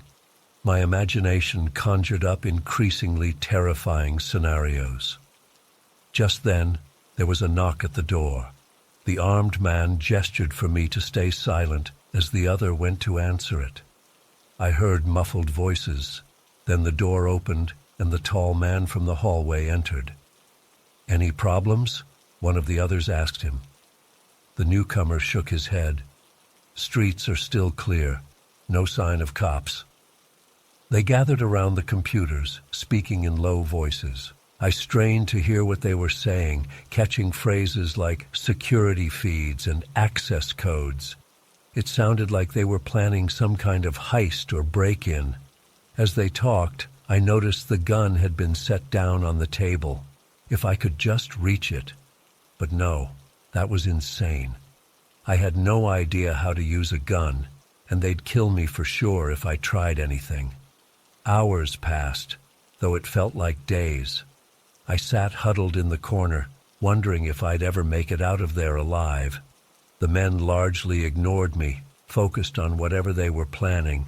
Occasionally, one would bark at me to stay quiet if I shifted position or made any noise. Finally, as the first hints of dawn began to show through gaps in the window coverings, there was a flurry of activity. The men started packing up their equipment and gathering their things. "All right, time to move," the leader announced. He turned to me with a cold smile. "As for you, sorry, kid, but we can't leave any witnesses." My heart stopped as he raised the gun. I screwed my eyes shut, bracing for the end. But instead of a gunshot, I heard a commotion and shouting. My eyes flew open to see the room suddenly filled with police officers in tactical gear. "Police, drop your weapons!" Everything happened so fast after that. The criminals were tackled and handcuffed. An officer helped me to my feet and led me out of the room, asking if I was hurt. I was in such a state of shock that I could barely respond. As we exited the building, I saw the street was full of police cars and ambulances. Other shaken-looking delivery drivers were being tended to by paramedics. Apparently, I wasn't the only one they'd managed to capture that night. I later learned that the men were part of a crew that had been targeting delivery drivers for months. They'd use the drivers' phones and vehicles for various crimes, then dispose of the victims. If the police hadn't been tipped off about their location that night, I likely would have become another statistic. It's been weeks since that night, but I still have nightmares about those terrifying hours in that dark office. I've quit all my delivery gigs, and I can barely bring myself to leave the house after dark. I know I'm lucky to be alive, but I can't shake the feeling that danger is lurking around every corner. I don't know if I'll ever feel safe again.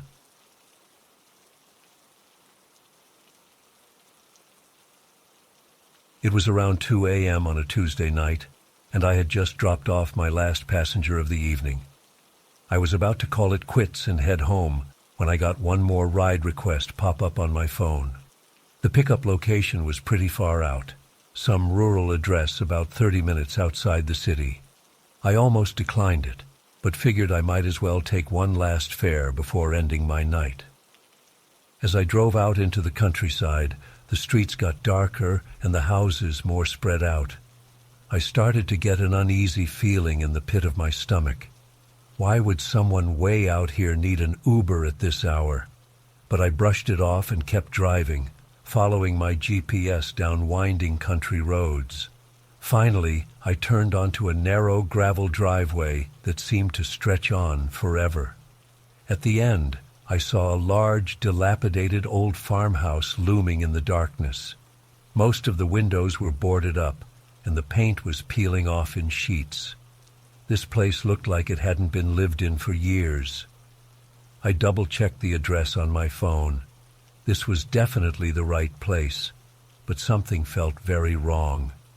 Every instinct was screaming at me to turn around and get out of there. But I had driven all this way, and I didn't want to get a bad rating for canceling the ride. So I put the car in park and waited, heart pounding. After a few minutes of tense silence, I saw a figure emerge from the shadows near the house. As it got closer, I could make out a tall, thin man wearing dark clothes. His face was obscured by the brim of a wide hat. He walked with a strange, uneven gait that sent chills down my spine. The man approached my window, and I reluctantly rolled it down a few inches. Up close, I could see his face was gaunt and pale, with deep-set eyes that seemed to glow in the darkness. When he spoke, his voice was raspy and cold. "I need some help carrying something," he said. "Come with me." Every fiber of my being was telling me to floor it and get the hell out of there. But some morbid curiosity compelled me to step out of the car. Maybe he just needed help with some luggage or something, I told myself. I followed the man towards the decaying porch, my footsteps crunching loudly on the overgrown gravel path. As we got closer to the house, I noticed a rancid, sour smell hanging in the air. The front door creaked open, revealing only inky blackness inside. The man stepped into the doorway and gestured for me to follow. "It's just inside here," he said. his eyes glinting unnaturally in the dim light. I hesitated at the threshold, peering into the impenetrable darkness beyond. A wave of dread washed over me as I realized how stupid I was being. Why had I gotten out of my car? Why was I following this creepy stranger into an abandoned house in the middle of nowhere? I think I'll wait out here, I stammered, taking a step back. Why don't you bring whatever it is outside? The man's face twisted into an unsettling grin. Oh, but I insist, he said, reaching out to grab my arm. I yanked my arm away and stumbled backwards, nearly falling off the rotting porch steps. The man lunged towards me, his movements unnaturally fast. In a panic, I turned and sprinted back to my car as fast as I could. I fumbled with my keys, my hands shaking violently as I tried to unlock the door. I could hear rapid footsteps approaching behind me. Just as I wrenched the door open and dove inside, I caught a glimpse of a pale, claw-like hand reaching for me. I slammed the door shut and immediately locked it. The man's face appeared in my window, contorted in a nightmarish snarl. He pounded on the glass, shrieking inhumanly.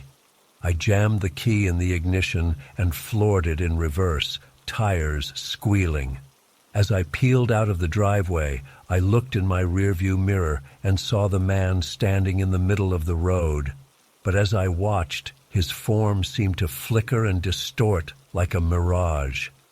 By the time I reached the main road, he had vanished completely. I drove home in a daze, my mind reeling from what had just happened. Had I imagined the whole thing? Was I losing my mind? I decided to do some research on that address the next day, hoping to make sense of the terrifying encounter. What I discovered chilled me to the bone. According to county records, that farmhouse had been abandoned for over 50 years. The last known occupants were a family who had mysteriously disappeared in the 1960s, leaving all their belongings behind. There were rumors of foul play, but the case was never solved. I don't know what would have happened if I had followed that thing into that house. But I'm certain I narrowly escaped something truly evil that night. I've quit driving for Uber, and I avoid rural areas like the plague now. But I still lie awake some nights, wondering what was waiting for me in the darkness of that old farmhouse. And I pray I never find out.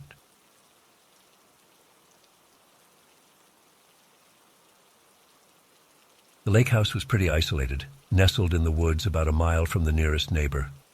I always loved how serene and peaceful it felt there. That night started off normal enough. I grilled some burgers for dinner, cracked open a beer, and settled in to watch a movie as the sun went down.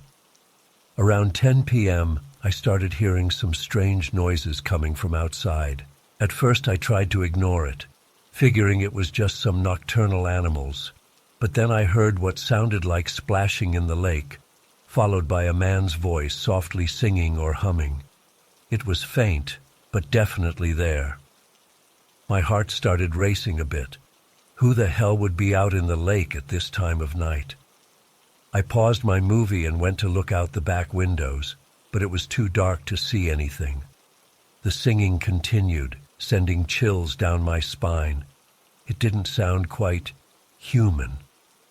There was something off about the cadence and tone that I can't fully explain. I flipped on the outside floodlights, illuminating the backyard and part of the shoreline. The splashing and singing immediately stopped. I scanned the area but didn't see anyone or anything out of the ordinary. Just stillness and silence. After a few minutes, I turned the lights back off and tried to go back to my movie. But I was on edge now, straining to listen for any other sounds. About 20 minutes later, I heard heavy footsteps on the back deck. My blood ran cold. Someone was definitely out there. I muted the TV and held my breath, listening intently. The footsteps slowly circled the house. Then I heard deep, ragged breathing right outside the living room window. A low voice growled, "I see you." I nearly pissed myself. I scrambled off the couch and ran to the kitchen to grab a knife. My hands were shaking so bad I could barely dial 911 on my phone. I told the operator there was an intruder outside my house. They said they'd send a patrol car, but it would take at least 20 minutes to get there. Those 20 minutes were the longest of my life. I huddled in the kitchen, clutching the knife, jumping at every little sound. The heavy breathing and footsteps continued to circle the house. Occasionally, that guttural voice would say things like, "Let me in, and I'm coming for you." I was in full panic mode, convinced I was about to die. When I finally saw the flashing lights of the police car coming down the long driveway, I sobbed with relief. But as soon as the car got close, all sounds from outside abruptly stopped. The police searched the property but found no signs of an intruder, no footprints, no evidence anyone had been there. They even dragged the lake but found nothing. They seemed skeptical of my story and suggested I had fallen asleep watching a scary movie. I knew what I heard was real. I called my dad, and he drove up to stay with me for the rest of the night. We both stayed up until dawn, but nothing else happened. In the light of day, we searched the property again, but found no clues. To this day, I have no explanation for what occurred that night. My parents think I imagined it, or had some kind of waking nightmare. But I know in my bones that something was out there, something evil that wanted to hurt me. I've never stayed at the lake house alone again. Even when I visit with others, I'm always on edge, especially at night. I can't shake the feeling that whatever it was is still out there, waiting. Sometimes when I look out at the dark water, I swear I can hear faint singing drifting across the lake. The incident fundamentally changed me. I used to love being alone and found solace in quiet, isolated places. Now I get anxious if I'm by myself for too long, especially at night. I installed an expensive security system at my apartment and always keep the blinds closed after dark. I've tried therapy, but it's hard to work through trauma that no one else believes is real. The few times I've opened up about it, people just look at me like I'm crazy, so I've mostly kept it to myself, letting it gnaw away at me. I've done a lot of research trying to find any similar stories or local legends that could explain what I experienced. The closest I've found are some old Native American tales about evil spirits that lurk in lakes and lure people to their deaths. But those feel more like folklore than anything that could actually happen in real life. Sometimes I try to rationalize it. Maybe it was just some drunk guy swimming in the lake who decided to mess with me. Or perhaps I really did fall asleep and have an incredibly vivid nightmare. But deep down, I know it was something far more sinister and inexplicable. I often wonder if it will ever happen again, to me or someone else. Was I specifically targeted for some reason? Or was I just in the wrong place at the wrong time when something supernatural decided to manifest? The not knowing is almost worse than the actual experience. I've thought about setting up cameras at the lake house to try and catch evidence if it ever returns. But honestly, I'm terrified of what I might see. Some things are better left in the shadows of uncertainty. All I know for sure is that something horrifying and impossible happened to me that night. It shattered my sense of safety and made me question everything I thought I knew about reality. I'll never be the same person I was before. That carefree, naive kid died on the shores of that lake, replaced by someone who knows that true terror lurks just beyond the veil of our normal world. I still have nightmares about that raspy voice saying, "I see you." I wake up in a cold sweat, feeling like something is watching me from the dark corners of my room. Even writing this now, my hands are shaking, and I keep glancing nervously out the window. I don't know if I'll ever find answers or peace. All I can do is try to move forward and not let the fear consume me entirely. But a part of me will always be back at that lake house, huddled in the kitchen with a knife, listening to inhuman footsteps circling closer and closer.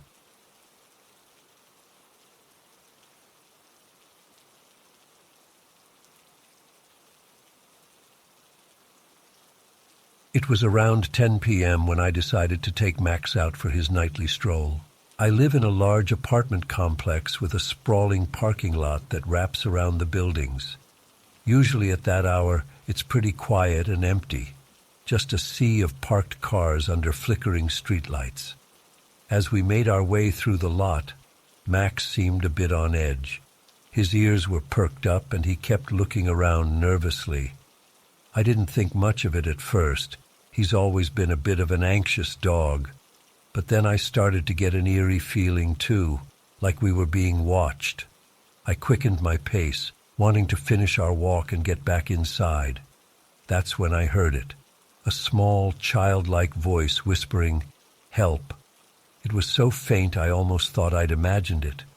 I stopped in my tracks and looked around, but there was no one in sight, just rows and rows of silent cars. "Hello?" I called out. "Is someone there?" No response. Max was now fully alert, his tail tucked between his legs. I felt the hairs on the back of my neck stand up. "Help!" The voice came again, a bit louder this time. It sounded like it was coming from somewhere to my left, but I couldn't pinpoint the source. It had an otherworldly quality to it, almost echo-like. My heart was pounding now. I spun in a circle, scanning the parking lot. "Where are you? Do you need help?" Silence. I started walking in the direction I thought the voice had come from, peering between cars and checking underneath them. Max refused to follow, whimpering and pulling on his leash to go the other way. "It's okay, buddy," I tried to reassure him, even though I was far from okay myself. My palms were sweating and I could hear blood rushing in my ears. That's when the voice came again, this time from behind me. "Help me, please." It sounded closer, more urgent. I whirled around, but there was still no one there. "Who are you? Where are you?" I shouted, my own voice shaking. No answer, just the faint hum of the streetlights and the pounding of my own heart. I was seriously freaked out now. This defied all logic. The voice seemed to be coming from thin air, moving around impossibly fast, and it sounded so small, so vulnerable, like a lost child. But how could a child be out here alone? And why couldn't I see them? I pulled out my phone, fumbling with shaky hands to turn on the flashlight. The bright beam cut through the darkness as I swept it back and forth across the lot. Nothing but empty spaces and parked vehicles. "If someone's there, please show yourself," I pleaded. "I want to help you." "Help," came the whisper again, now seeming to emanate from all around me. I spun in circles, my flashlight beam dancing wildly across the pavement. Max was barking now, clearly distressed. That's when I noticed something that made my blood run cold. Max wasn't barking at anything in particular. His head was swiveling around just like mine, unable to locate the source of the voice. If there was actually a person nearby, he should have been able to pinpoint them easily with his keen senses. But he seemed just as confused and frightened as I was. I don't know how long I stood there, paralyzed with fear, as the disembodied voice continued to call out for help. It seemed to be coming from everywhere and nowhere at once. Sometimes it sounded like it was right next to my ear, other times like it was far away. I tried to rationalize it. Maybe it was just an echo, or someone's TV turned up too loud in a nearby apartment. But deep down, I knew this was something else entirely, something I couldn't explain. Finally, I couldn't take it anymore. I turned and ran, practically dragging poor Max behind me as I sprinted back to my building. The entire time, I could hear that small voice calling out, growing fainter as I fled. Once safely back in my apartment, I slammed the door and locked it, my hands shaking so badly I could barely manage the deadbolt. I sank to the floor, trying to catch my breath and make sense of what had just happened. Part of me wanted to call the police.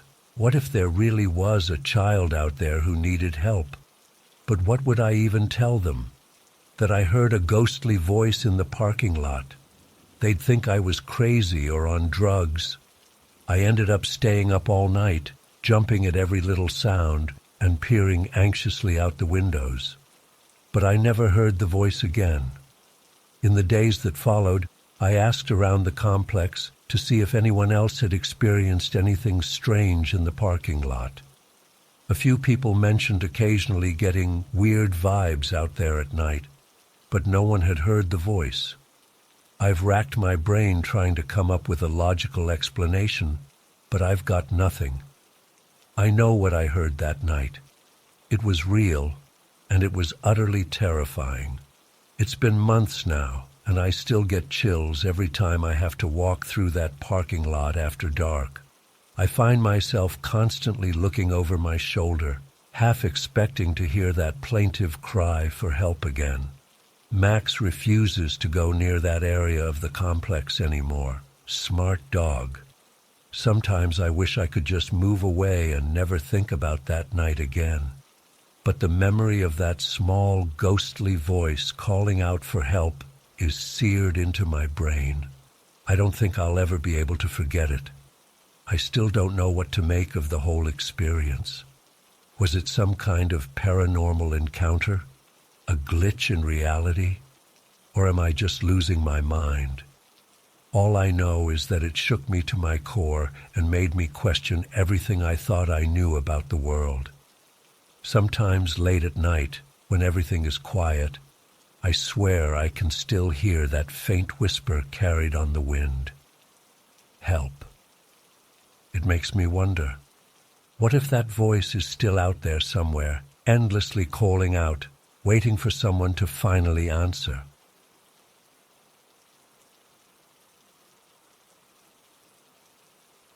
My parents were worried sick about me, especially my mom. She'd come into my room multiple times a day to check on me, bring me food, try to get me to talk. I appreciated it, but at the same time, it felt suffocating. I just wanted to be left alone in my misery. One night, I woke up suddenly feeling like someone was watching me. The room was pitch black, but I could have sworn I heard breathing coming from my closet. My heart started racing as I lay frozen in bed, straining my ears. After a few terrifying minutes of silence, I convinced myself it was just my imagination and managed to fall back asleep. But over the next few weeks, strange things kept happening. I'd wake up to find my closet door slightly ajar when I knew I'd closed it. Random items in my room would be moved or go missing. Once I even found muddy footprints by my window. I tried telling my mom, but she just attributed it to my depression making me forgetful or paranoid. "Honey, you've barely left your room in weeks. You're probably just misplacing things and not realizing it," she'd say in that patronizing tone that made me want to scream. I knew I wasn't crazy. Something was seriously wrong, but no one would believe me. I started having trouble sleeping, jumping at every little sound. The feeling of being watched was constant. One night, I woke up to a shuffling noise in my closet. This time I was sure of it. Heart pounding, I grabbed my phone to use as a flashlight and crept towards the closet. As I reached for the door handle, I heard a thump, and suddenly everything went quiet. With shaking hands, I yanked open the door and shone the light inside. Nothing seemed out of place at first glance, but then I noticed a faint draft coming from the back corner. Pushing aside some boxes, I discovered a small hole in the wall, partially hidden behind my clothes. I let out a strangled cry and stumbled backwards, dropping my phone. The sound must have woken my parents because soon my dad came rushing in.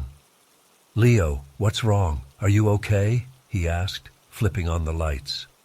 Through panicked gasps, I managed to explain what I'd found. My dad looked skeptical, but went to investigate the closet.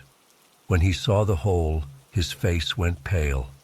"Oh my God," he whispered. "Janet, call the police right now." The next few hours were a blur as cops swarmed our house. They discovered the hole led to a hidden crawl space between the walls. Even worse, they found a makeshift entrance on the exterior of our house, cleverly concealed behind some shrubs. As the police collected evidence, the horrifying reality sank in. Someone had been secretly entering my room for months, watching me sleep, going through my things. The violations I'd experienced were real, not just in my head. I felt sick to my stomach, imagining this stranger invading my personal space, night after night. Had they been there all those times I cried myself to sleep, when I was at my most vulnerable? The thought made my skin crawl. My mom was beside herself with guilt for not believing me. "I'm so sorry, Leo. I should have listened to you," she kept saying through tears. The police never caught the intruder. They found some fingerprints and DNA evidence, but no matches in their database. We installed a top-of-the-line security system and sealed up all the crawl spaces, but I still didn't feel safe in that house. My parents wanted me to see a therapist to deal with the trauma, but I refused. How could I trust anyone after this? I barely slept for weeks, terrified of closing my eyes. Every creak of the house sent me into a panic. Eventually, we ended up moving to a new place across town. My parents hoped the change of scenery would help me recover, and in some ways, it did. I slowly started feeling more like myself again, venturing out of my room and even hanging out with friends occasionally. But I don't think I'll ever fully get over what happened. To this day, I sleep with the lights on and check my closet obsessively before bed. I'm always looking over my shoulder, unable to shake the feeling that I'm being watched. Sometimes I wonder if the intruder is still out there, watching me from afar. Did they follow us to our new house? Are they looking for a way in at this very moment? I try not to dwell on these thoughts, but they creep in during quiet moments. The experience shattered my sense of safety and privacy in a way I'm not sure I'll ever fully recover from. I'm sharing this as a warning to others. Trust your instincts if something feels off. And parents, please listen to your kids, even if what they're saying seems far-fetched. You never know what horrors might be lurking just out of sight. I still have so many unanswered questions. Who was this person? What did they want? How long had they been sneaking into my room before I noticed? The not knowing is almost worse than the invasion itself. Sometimes I find myself staring at strangers on the street, wondering if they could be the one. Is it that guy at the bus stop? The cashier at the grocery store? It could be anyone. I've tried Googling similar cases, hoping to find some answers, or at least know I'm not alone in this. But most of the stories I've found are clearly made up or exaggerated for shock value. Nothing comes close to capturing the prolonged terror and violation I experienced. My friends try to be supportive, but I can tell they don't really understand. They think I should just get over it already. But how do you move on from something like this? The trauma doesn't just disappear because time has passed.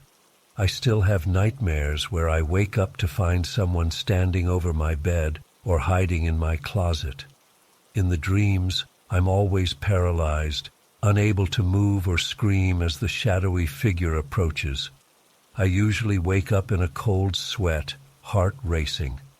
My parents want me to go away to college next year, but the thought of living in a dorm with strangers terrifies me. What if my roommate is secretly psycho? What if someone breaks in while I'm sleeping? I know it's irrational, but I can't help it. For now, I'm just taking things one day at a time. Some days are better than others.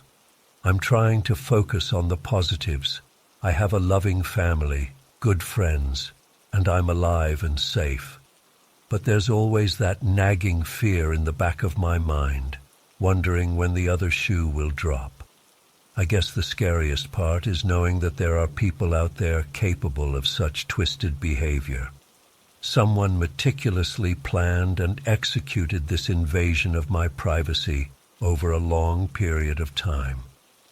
The level of premeditation is chilling. Did they get some sick thrill out of watching me in my most private moments? Or was there some other motive I can't even fathom? Not knowing their intentions haunts me. I've considered reaching out to the detective who worked my case to see if there have been any new leads, but part of me is afraid to know. What if they've struck again? What if they're still out there, terrorizing some other unsuspecting victim? For anyone reading this who might be going through something similar, please don't stay silent. Speak up, even if you think no one will believe you. Document everything. Trust your gut instincts. You're not crazy. And to the person who invaded my home and violated my sense of safety, I hope karma catches up with you someday. The damage you've done goes far beyond just those few months. You've altered the course of my entire life. I'm trying my best to heal and move forward, but some scars run too deep to ever fully fade. All I can do is take it day by day and hope that eventually the fear and paranoia will lessen. But I know I'll never be the same carefree kid I was before this happened. That innocence is gone forever.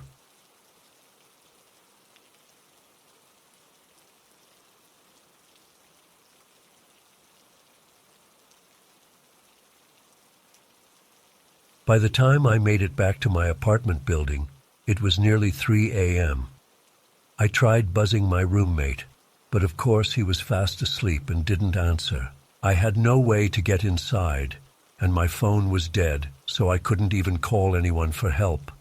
With no other options, I decided to wander the streets until morning, when I could get in touch with the landlord. The streets of Berlin were eerily quiet at that hour. As I walked aimlessly, the chill of the night air started to seep through my thin jacket. I was exhausted and just wanted to rest somewhere.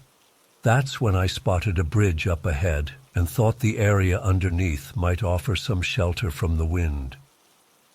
As I approached the bridge, I noticed a group of men gathered in the shadows. My instincts told me to turn back, but my tired legs carried me forward before I could think better of it. I tried to casually skirt around them, planning to hunker down on the other side of the bridge out of sight. But as I got closer, I overheard snippets of their conversation and realized I'd stumbled upon something I shouldn't have seen. There were 5 men total. 4 of them stood in a loose circle while the 5th was crouched down, rifling through a large duffel bag. "Is it all there?" one of the men asked in a low voice. The man with the bag nodded. 20 kilos, just as we agreed. My blood ran cold as I realized I was witnessing a major drug deal going down. I froze in place, unsure whether to run or try to sneak away unnoticed. But before I could decide, one of the men spotted me lurking at the edge of the shadows. "Hey, who the fuck is that?" he shouted, pointing in my direction. Panic seized me as all 5 men whirled to face me. For a split second, we just stared at each other in shock. Then, one of them reached into his jacket and pulled out a gun. That's when my survival instincts finally kicked in. I turned and ran faster than I've ever run in my life. I could hear angry shouts and pounding footsteps behind me as I sprinted away from the bridge. My heart was racing so fast, I thought it might burst out of my chest. I had no idea where I was going. I just knew I had to put as much distance between myself and those men as possible. I darted down random streets and alleyways, praying I wouldn't hit a dead end. At one point, I glanced over my shoulder and saw two of the men still in pursuit about a block behind me. The sight gave me a fresh surge of adrenaline, and I pushed myself to run even faster. My lungs were burning and my legs felt like jelly, but sheer terror kept me going. I ran until the sounds of pursuit faded away, and I could no longer see anyone behind me. Even then, I was too scared to stop. I kept running for what felt like hours, though it was probably only 15 or 20 minutes in reality. Finally, when I felt like I might pass out from exhaustion, I ducked into a narrow alley between two buildings and collapsed against the wall, gasping for air. My whole body was shaking uncontrollably. I strained my ears for any sign that I was still being followed, but all I could hear was the pounding of my own pulse. As the initial panic started to subside, the reality of what had just happened hit me like a ton of bricks. I'd stumbled into the middle of a major drug deal and narrowly escaped being shot. Tears started streaming down my face as the shock and fear overwhelmed me. I stayed huddled in that alley for a long time, too terrified to move. Every distant sound made me flinch. I kept replaying those moments under the bridge in my mind, seeing the gun pointed at me over and over. When the sky finally started to lighten with the first hints of dawn, I cautiously peeked out of the alley. The street was empty and quiet. I had no idea where I was. I'd gotten completely turned around during my frantic escape. On shaky legs, I started walking, keeping close to the buildings and ready to duck for cover at any moment. It took me nearly an hour of wandering before I finally recognized a landmark and was able to orient myself. By the time I made it back to my apartment, the sun was fully up and my roommate was awake. He took one look at my disheveled, terrified state and immediately knew something was wrong. I broke down sobbing as soon as I was safely inside, with the door locked behind me. It took me a while to calm down enough to explain what had happened. My roommate wanted to call the police, but I was too scared of retaliation. What if those men somehow found out who I was? I made him promise not to tell anyone. For weeks afterwards, I jumped at every sudden noise and was too afraid to go out after dark. I kept expecting those men to show up and finish what they'd started that night. Even now, months later, I still have nightmares about being chased through the streets of Berlin. I don't know if they ever caught those drug dealers or if they're still out there somewhere. Sometimes I wonder if I imagined the whole thing. It seems so surreal looking back. But then I remember the cold metal of that gun pointing at me, and the sheer terror I felt as I ran for my life. And I know it was all too real. I'll never forget that night under the bridge and how close I came to disaster. It was a harsh reminder of how quickly an ordinary night can turn into a nightmare. I'm just grateful I made it out alive, even if the memory still haunts me. I don't think I'll ever feel truly safe in this city again.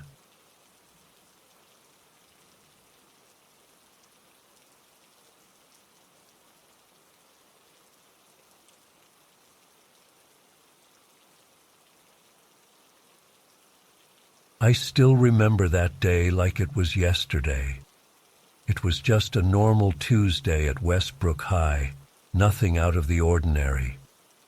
I was sitting in Mrs. Johnson's English class, trying not to fall asleep as she droned on about Shakespeare. About halfway through the period, I started feeling that familiar urge. I really needed to use the bathroom. I raised my hand and asked for a hall pass. As I walked down the empty hallway towards the girls' restroom, I felt a strange chill run down my spine. I brushed it off, figuring it was just the AC blasting as usual. The bathroom was empty when I went in, which wasn't surprising since classes were in session. I chose the stall furthest from the door, force of habit, I guess. As I sat there, I suddenly got the weirdest feeling, like I wasn't alone.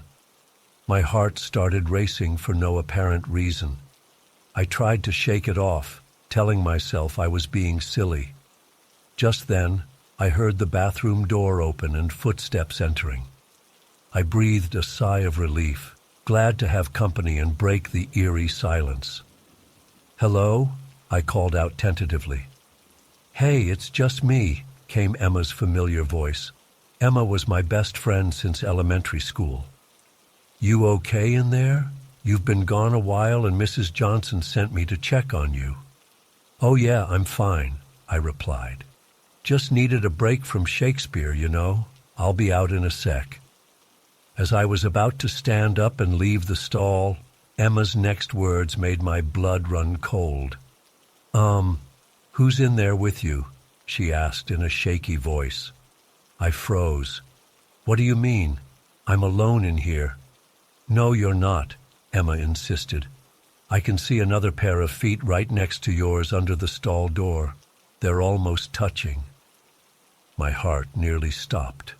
I looked down at my feet, half expecting to see another pair of shoes right beside mine. But there was nothing there. "Emma, this isn't funny," I said, my voice barely above a whisper. "There's no one in here with me." "I swear I'm not joking," Emma replied, sounding genuinely freaked out. "I can see them clear as day. Black shoes, right next to your sneakers." I felt like I couldn't breathe. My palms were sweating, and my whole body was shaking. I wanted to run out of there, but I was paralyzed with fear. "Oh, okay, I'm coming out now," I stammered. With trembling hands, I slowly unlatched the stall door and pushed it open. The bathroom was completely empty, except for Emma and me. No one else was there. Emma's face had gone pale. "Where did they go?" she whispered, her eyes darting around the room. "I swear there was someone in there with you. I saw their feet." I rushed over to the sink, splashing cold water on my face. I felt dizzy and nauseous. "Maybe you just saw a shadow or something," I said, trying to rationalize what had happened. But deep down, I knew it was more than that. We hurried back to class, both of us visibly shaken. For the rest of the day, I couldn't shake the feeling of being watched. Every time I turned a corner or entered a room, I half expected to see a pair of black shoes following me. That night, I barely slept. I kept replaying the incident in my mind, trying to make sense of it. How could Emma have seen someone in the stall with me when I was clearly alone? And where did they disappear to in the split second it took me to open the door? The next day at school, Emma and I tried to act normal, but we were both on edge. We avoided talking about what had happened, as if speaking about it might make it real. But during lunch, Emma finally brought it up. "I know what I saw yesterday," she said in a low voice, leaning across the table. "There was definitely someone or something in that stall with you." I shuddered. "But how is that possible? I didn't see or feel anyone." Emma shook her head. "I don't know. But ever since then, I've been feeling different, like something's not right." I knew exactly what she meant. There was a heaviness in the air, a sense of unease that I couldn't shake. As the days went by, strange things started happening. Items in my locker would be rearranged when I hadn't touched them. I'd catch glimpses of a shadowy figure in reflections, only for it to disappear when I turned around. And sometimes, late at night, I'd wake up to the sound of footsteps in my room, but no one was ever there. Emma was experiencing similar phenomena. She'd find her homework completed in handwriting that wasn't hers. Her phone would ring with calls from unknown numbers, but when she answered, all she'd hear was heavy breathing. We were both terrified, but we didn't know who to turn to. Who would believe us? We sounded crazy even to ourselves. About a week after the incident, I was studying late in the school library. Most of the students had gone home, and the building was eerily quiet. As I was packing up my things, I heard a noise coming from the back of the library, near the reference section. Against my better judgment, I went to investigate. As I rounded a bookshelf, my heart nearly stopped. There, standing between two rows of books, was a figure. It was hard to make out in the dim light, but it appeared to be wearing all black, including black shoes. I stumbled backward, my bag falling from my hand. The figure started moving towards me, its movements jerky and unnatural. I turned and ran, not daring to look back. I didn't stop until I was out of the school and halfway down the street. When I finally caught my breath, I called Emma. Through tears, I told her what I'd seen. She listened in stunned silence before finally speaking. "We need to do something," she said. "This can't go on." The next day, we decided to confront whatever was haunting us. We went back to the same bathroom where it all started, determined to face our fears. As we stood there, holding hands for support, we called out to the presence. "We know you're here," I said, my voice shaking. "What do you want from us?" For a long moment, there was nothing but silence. Then, suddenly, all the stall doors slammed shut simultaneously. The lights flickered, and we heard what sounded like whispers coming from all around us. Emma squeezed my hand so hard it hurt. "We're not afraid of you," she said, though her voice betrayed her fear. Just then we saw it, a dark figure materializing in front of us. It was hazy and indistinct, like smoke given form. But those black shoes were unmistakable. We stood there, frozen in terror, as the figure slowly advanced towards us. Just as it was about to reach us, it vanished into thin air. The lights stopped flickering, and the whispers faded away. Emma and I looked at each other, both of us pale and shaking. Without a word, we ran out of the bathroom and didn't stop until we were outside the school. From that day on, the strange occurrences stopped. No more mysterious figures, no more unexplained noises or moved objects. It was as if whatever had been haunting us had finally moved on. To this day, Emma and I still don't know what exactly happened to us during those terrifying weeks. Was it a ghost, a demon, some kind of interdimensional being? We may never know for sure. All I know is that I'll never forget that day in the bathroom stall when Emma saw something that shouldn't have been there. It was the beginning of the most frightening experience of my life, one that changed me forever. Now, every time I use a public restroom, I can't help but glance down, half expecting to see a pair of black shoes next to mine.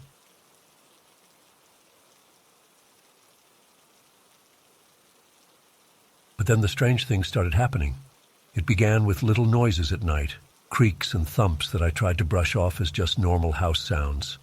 But they kept getting louder and more frequent. I'd be up late watching TV and suddenly hear a loud bang from upstairs, like someone had dropped something heavy. Or I'd be in the shower and hear what sounded like footsteps in the hallway. I tried to rationalize it, telling myself it was just my imagination, or maybe mice in the walls. But deep down, I had this growing sense of unease, like I wasn't alone in the house. Then the notes started appearing. The first one showed up on a Tuesday morning. I opened my front door to leave for work, and there was a small piece of paper taped to it. In messy handwriting it said, "I like watching you." My blood ran cold. I quickly tore it down and looked around, but the street was empty. I told myself it was probably just some stupid kids playing a prank. But the next day, there was another note. This one said, "You look so peaceful when you sleep." I felt sick to my stomach. How could anyone see me sleeping unless they were inside my house? I double and triple checked all the locks that night. I barely slept, jumping at every little sound. The next morning, another note. "I love how you sing in the shower." That's when I really started to panic. I called my dad in tears, and told him what was happening. He said he'd drive up that weekend to check things out and stay with me for a few days. I was counting down the hours until he arrived, but things escalated before he could get there. That night, I was in bed trying to sleep when I heard it. Soft footsteps coming up the stairs. My heart was pounding so hard I thought it would burst out of my chest. The steps got closer and closer to my bedroom door, then they stopped right outside. There was a moment of agonizing silence, and then, knock, knock, knock. 3 slow, deliberate knocks on my door. I was frozen in terror, barely breathing. After what felt like an eternity, I heard the footsteps retreating back down the stairs. I don't know how, but I managed to grab my phone with shaking hands and call 911.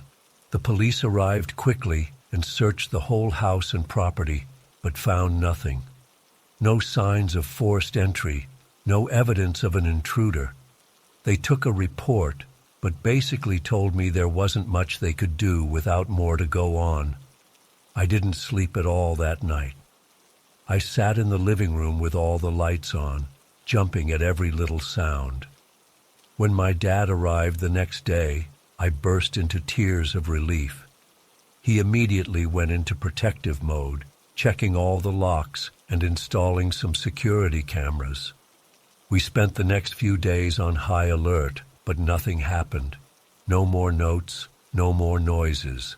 My dad had to go back home eventually, but he made me promise to call him immediately if anything else happened. For about a week, things were quiet. I started to think maybe it was over, that whoever had been tormenting me had moved on. But I should have known better. It was a Friday night. I was home alone, trying to distract myself with a movie. Suddenly, the power went out. The house was plunged into darkness.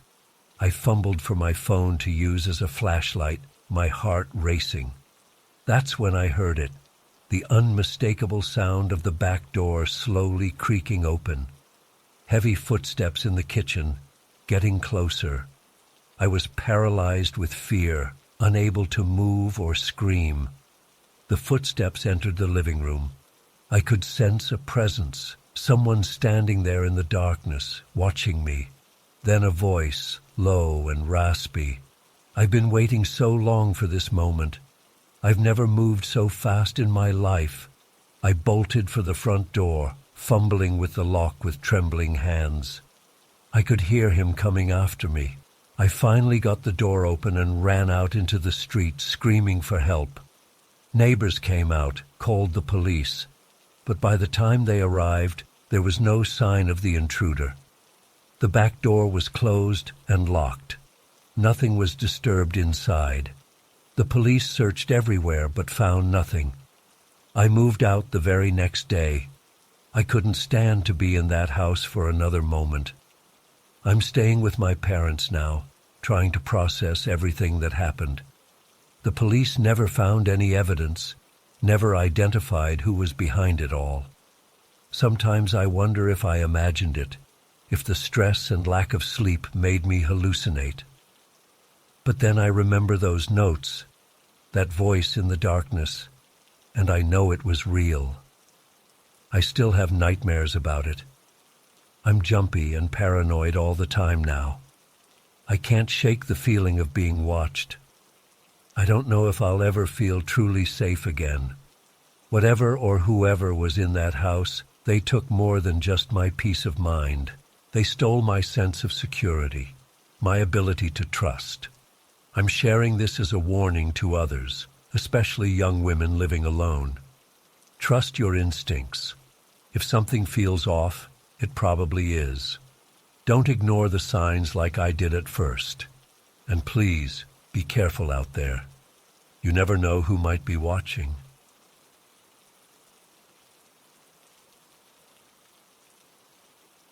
When I got to the bar, I spotted Amber right away. She looked just like her photos, petite with long dark hair and a cute smile. We grabbed drinks and started chatting. The conversation flowed easily as we talked about classes, dorm life, and our hometowns. After a while, We decided to play some pool. Amber was actually really good and kept beating me, which I found pretty impressive. As the night went on, we had a few more drinks. I was feeling pretty buzzed and really into Amber. She was funny, smart, and seemed genuinely interested in me. Around midnight, she suggested we head back to her place in Oakland. I was definitely down for that, so we called an Uber. The ride to Oakland took about 20 minutes. We were flirting and laughing the whole way there. When we pulled up to her apartment building, I remember thinking it looked a little sketchy, but I didn't think much of it at the time. We went up to the 3rd floor, and Amber unlocked the door. As soon as we stepped inside, I knew something was very wrong. There were 3 huge guys sitting on the couch, staring at me with cold eyes. My stomach dropped, and I immediately felt sober. Before I could react, one of them stood up and grabbed me, shoving me against the wall. "What the fuck?" I yelled, trying to break free. But this guy was massive, like 6'5", and built like a linebacker. I didn't stand a chance. The other 2 guys got up and surrounded me. One of them pulled out a knife. My heart was racing, and I could barely breathe. "Listen up, college boy," the guy with the knife snarled. "Your little girlfriend here is only 17. You know what that means? It means you're in deep shit." I looked over at Amber in shock. She just smirked and shrugged. "I don't want any trouble," I stammered. "I swear I didn't know. I'll just leave and we can forget this ever happened." The big guy holding me laughed. "Oh, it's not that simple. See, we've got you on camera entering this apartment with a minor. That's some pretty incriminating evidence, but we're willing to make a deal." My mind was reeling. I couldn't believe this was happening. How could I have been so stupid? "What kind of deal?" I asked, my voice shaking. The guy with the knife grinned. "It's simple. You're going to start moving product for us on campus. Coke, Molly, whatever we give you. You'll have quotas to meet each week. Do that, and we'll destroy the evidence. Refuse, and we'll make sure everyone knows what a sick pervert you are." I felt like I was going to throw up. This couldn't be real. But the knife pressed against my throat felt very real. I can't do that," I stuttered. "Please, there has to be another way." The big guy tightened his grip on me. "Wrong answer, dipshit. Maybe you need some motivation." He started dragging me towards a back room. Panic overwhelmed me, and adrenaline surged through my body. In that moment, survival instinct took over. I stomped as hard as I could on the big guy's foot and threw my head back, connecting with his nose. He let go of me with a howl of pain. I bolted for the door, my heart pounding in my ears. I heard shouting behind me as I sprinted down the hallway. I took the stairs 3 at a time, nearly falling several times. I burst out of the building and ran as fast as I've ever run in my life. I had no idea where I was going. I just knew I had to get as far away as possible. After what felt like hours but was probably only 10 minutes, I finally stopped, gasping for air. I was in some residential neighborhood I didn't recognize. My legs were shaking so bad I could barely stand. I pulled out my phone with trembling hands and called an Uber. As I waited, huddled in the shadows, I kept looking over my shoulder, terrified those guys would find me. The 15-minute wait for my ride felt like an eternity. When I finally got back to my dorm, I broke down. I was a mess of fear, anger, and shame. How could I have been so naive, so careless? I spent the rest of the night jumping at every little sound, convinced those thugs would show up at any moment. The next morning, I went to the police station to report what happened. The officers took my statement, but I could tell they were skeptical. I had no proof, no names, no addresses, just the ramblings of a college kid who admitted to drinking underage. They said they'd look into it, but I knew nothing would come of it. It's been a week now, and I'm still on edge. I keep replaying that night in my head, wondering what I could have done differently. I've deleted all my dating apps, and I'm terrified to go out. Part of me is worried those guys will somehow find me and make good on their threats. I know I'm lucky I got away. It could have been so much worse. But I can't shake the feeling that this isn't over, that they're out there, waiting. I don't know if I'll ever feel safe again. I just hope that by sharing my story, I can warn others to be careful. You never know who's really on the other side of that screen.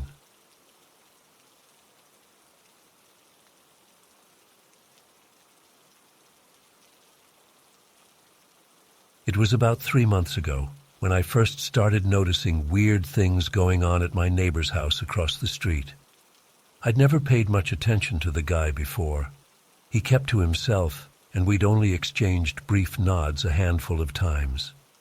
But during one of my late-night smoke breaks, I noticed a black van parked in his driveway that I'd never seen before. At first, I didn't think much of it. People have visitors, right? But then I started seeing that same van show up night after night, always between 2 and 3 a.m. The thing is, I never saw anyone actually get out of the van or go into the house. It would just sit there idling for 20-30 minutes and then drive off. My curiosity was piqued, so I started paying closer attention. That's when I noticed my neighbor's odd behavior. He'd come home at random hours carrying these huge duffel bags that looked way too heavy. Sometimes it was the middle of the night, sometimes early morning before most people left for work.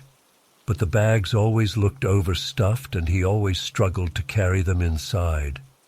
I know it sounds creepy, but I started keeping a log of when I'd see the van and when my neighbor would come and go with those bags. After a couple weeks, I noticed a pattern emerging.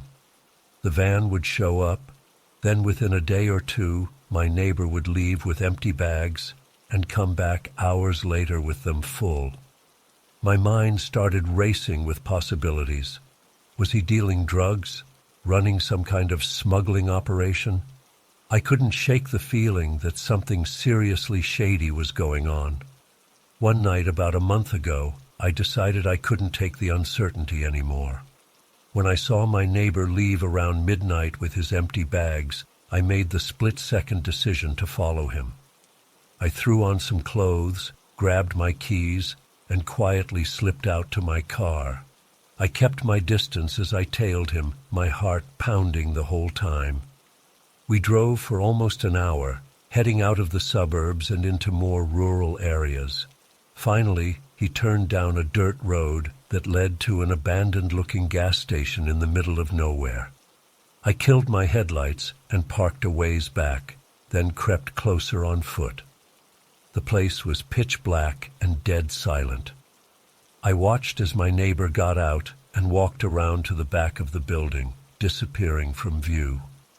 After a few minutes, I worked up the courage to get closer. As I peered around the corner, I saw a heavy metal door that looked recently installed.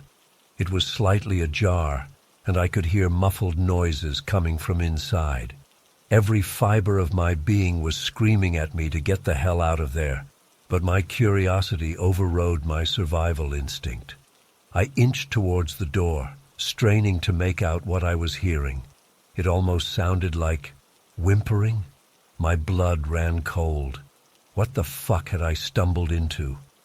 Before I could process what was happening, I heard footsteps approaching from inside. I panicked and ducked around the corner, my heart threatening to burst out of my chest. I heard the door open, then the sound of something heavy being dragged. I risked a peek and saw my neighbor hauling one of his duffel bags, which was now clearly full and straining at the seams. As he loaded it into his car, I could have sworn I saw it move slightly, like something inside was shifting around. That was it. I'd seen enough.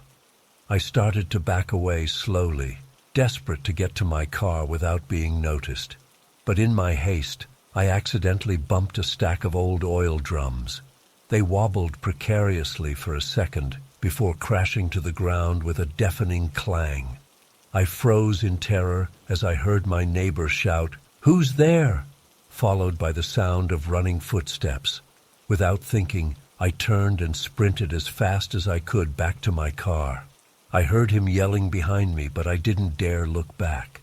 I don't even remember the drive home. My hands were shaking so bad I could barely keep the wheel straight. When I finally got back, I locked every door and window and stayed up the rest of the night, jumping at every little noise. The next morning, I was a mess. I kept replaying everything in my head, wondering if I'd imagined it all. Part of me wanted to call the police, but what would I even say? I had no real evidence of anything, just my paranoid observations and a terrifying encounter that I couldn't even fully explain. I spent the next few days in a fog of sleep deprivation and paranoia. I was too scared to leave my house, convinced that my neighbor knew I'd followed him and was going to come after me. Every car that drove by made me flinch. I stopped sleeping altogether, just chain smoking and staring out the window. Then yesterday morning, it all came to a head. I was jolted awake by the sound of sirens. I looked out my window to see 3 police cars surrounding my neighbor's house. They dragged him out in handcuffs as he yelled and struggled. I watched in shock as they searched his house and that black van. They brought out several of those duffel bags, handling them gingerly like they contained something fragile or alive. As they loaded him into a squad car, my neighbor looked right at my window. The hatred in his eyes made my blood run cold. He fucking knew I was the one who had followed him that night. It's been 24 hours and I still haven't slept. I can't stop obsessing over what was really going on. What was in those bags? What was he doing at that old gas station? Part of me is desperate to know the truth, but a bigger part is terrified to find out. I keep expecting the police to show up at my door to question me, or worse, for someone else involved in whatever sick operation my neighbor was part of to come looking for revenge. Every noise makes me jump. I'm writing this all down partly to try and process it, but also as a record in case something happens to me. I know I should feel relieved that he's been caught, but mostly I just feel sick with fear and guilt. If I hadn't followed him that night, would the police have ever found out what he was doing? How many people might have suffered because I was too scared to come forward sooner? I don't know if I'll ever feel safe in this house again. The image of those duffel bags is seared into my brain. Sometimes I swear I can still hear that whimpering sound coming from inside them. I'm thinking about moving, starting fresh somewhere new where no one knows me. But will I ever really be able to escape the memories of what I saw? Will I ever stop looking over my shoulder, wondering if there are other neighbors hiding dark secrets behind closed doors? I guess the lesson here is to be careful what you wish for. My stupid insomnia and nicotine addiction led me down a rabbit hole I never wanted to explore. Now I'm left with nothing but questions and a paralyzing fear that I'll never be able to shake. If you're reading this and you notice something off about your neighbors, my advice is to leave it alone. Some secrets are better left uncovered. I only wish I'd realized that before it was too late.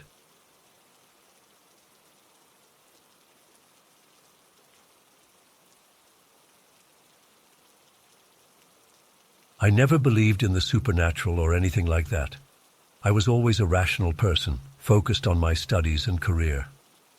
But something happened to me last month that shook me to my core and made me question everything I thought I knew about reality. It started with a series of nightmares. At first, they were just vague and unsettling. Dark shadows, ominous whispers, a feeling of being watched. But as the nights went on, they became more vivid and terrifying. In my dreams, I found myself in a twisted version of my apartment, everything familiar yet distorted, and lurking in the shadows was a horrifying creature, humanoid but definitely not human.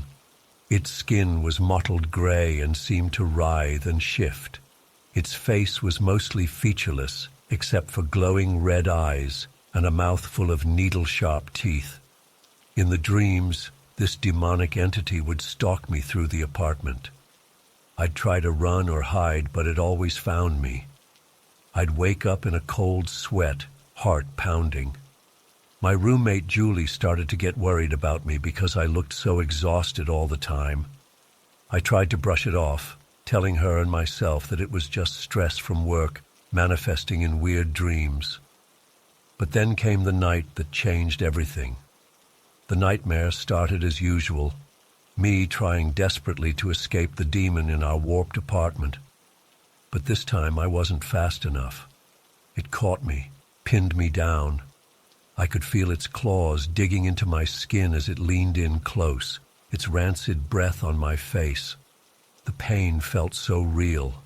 I screamed and thrashed, and suddenly jolted awake. My heart was racing and I was drenched in sweat. As I tried to calm myself down, I felt a stinging sensation on my leg. I pulled back the covers and froze in horror. There on my calf were 3 long, bloody scratches, exactly where the demon had clawed me in the dream.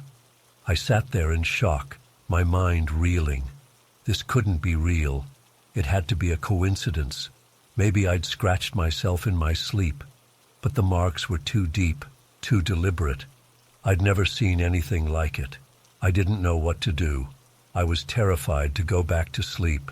I spent the rest of the night huddled in my bed with the lights on, jumping at every little sound. When morning finally came, I stumbled out to the kitchen, feeling dazed. Julie took one look at me and knew something was wrong. "Oh my God, what happened to you?" she gasped when she saw the scratches on my leg. I broke down and told her everything, the recurring nightmares, the demon, and how I'd woken up with very real wounds. To her credit, Julie listened without judgment, even though I could tell she was skeptical. She suggested it could have been a night terror combined with me scratching myself, which I knew was the rational explanation.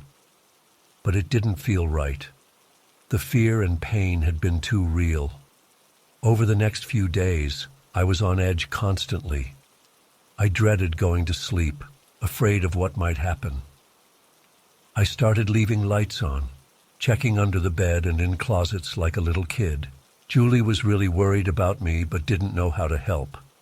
Then one night, about a week after the scratching incident, we both woke up to a loud crash from the living room. Julie grabbed a baseball bat from under her bed and we crept out to investigate. The living room was dark and still. Julie flipped on the lights and we both screamed. There was a man crouched in the corner of the room. He was filthy and wild-looking, with matted hair and tattered clothes. But what made my blood run cold was his face, gray and mottled, with red-rimmed eyes, just like the demon from my dreams. He lunged at us with inhuman speed. Julie swung the bat, but he dodged it easily. I was frozen in terror as he came straight for me. But then Julie managed to clock him in the head. He went down hard and didn't get back up. We called the police, who arrived quickly.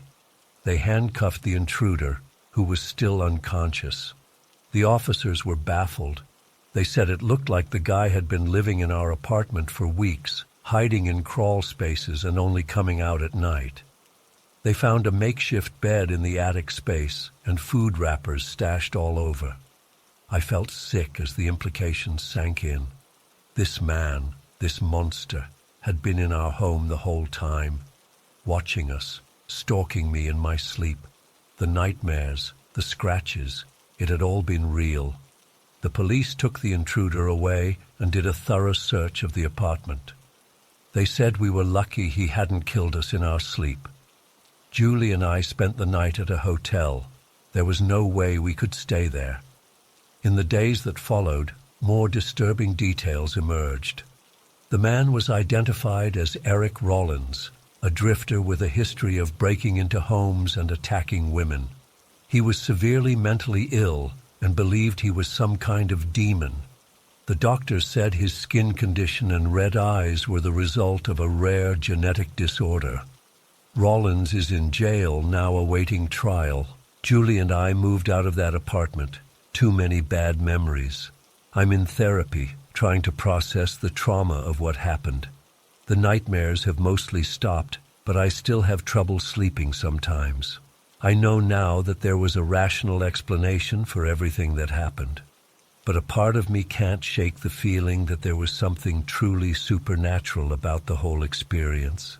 The vivid dreams, the impossible speed and strength Rollins displayed, the scratches that matched my nightmare exactly. It all seems too strange to be mere coincidence. I don't know if I'll ever fully understand or come to terms with what happened to me. But I do know that I'll never again dismiss someone's claims of paranormal experiences, because sometimes the line between dreams and reality, between the natural and supernatural, is far blurrier than we'd like to believe.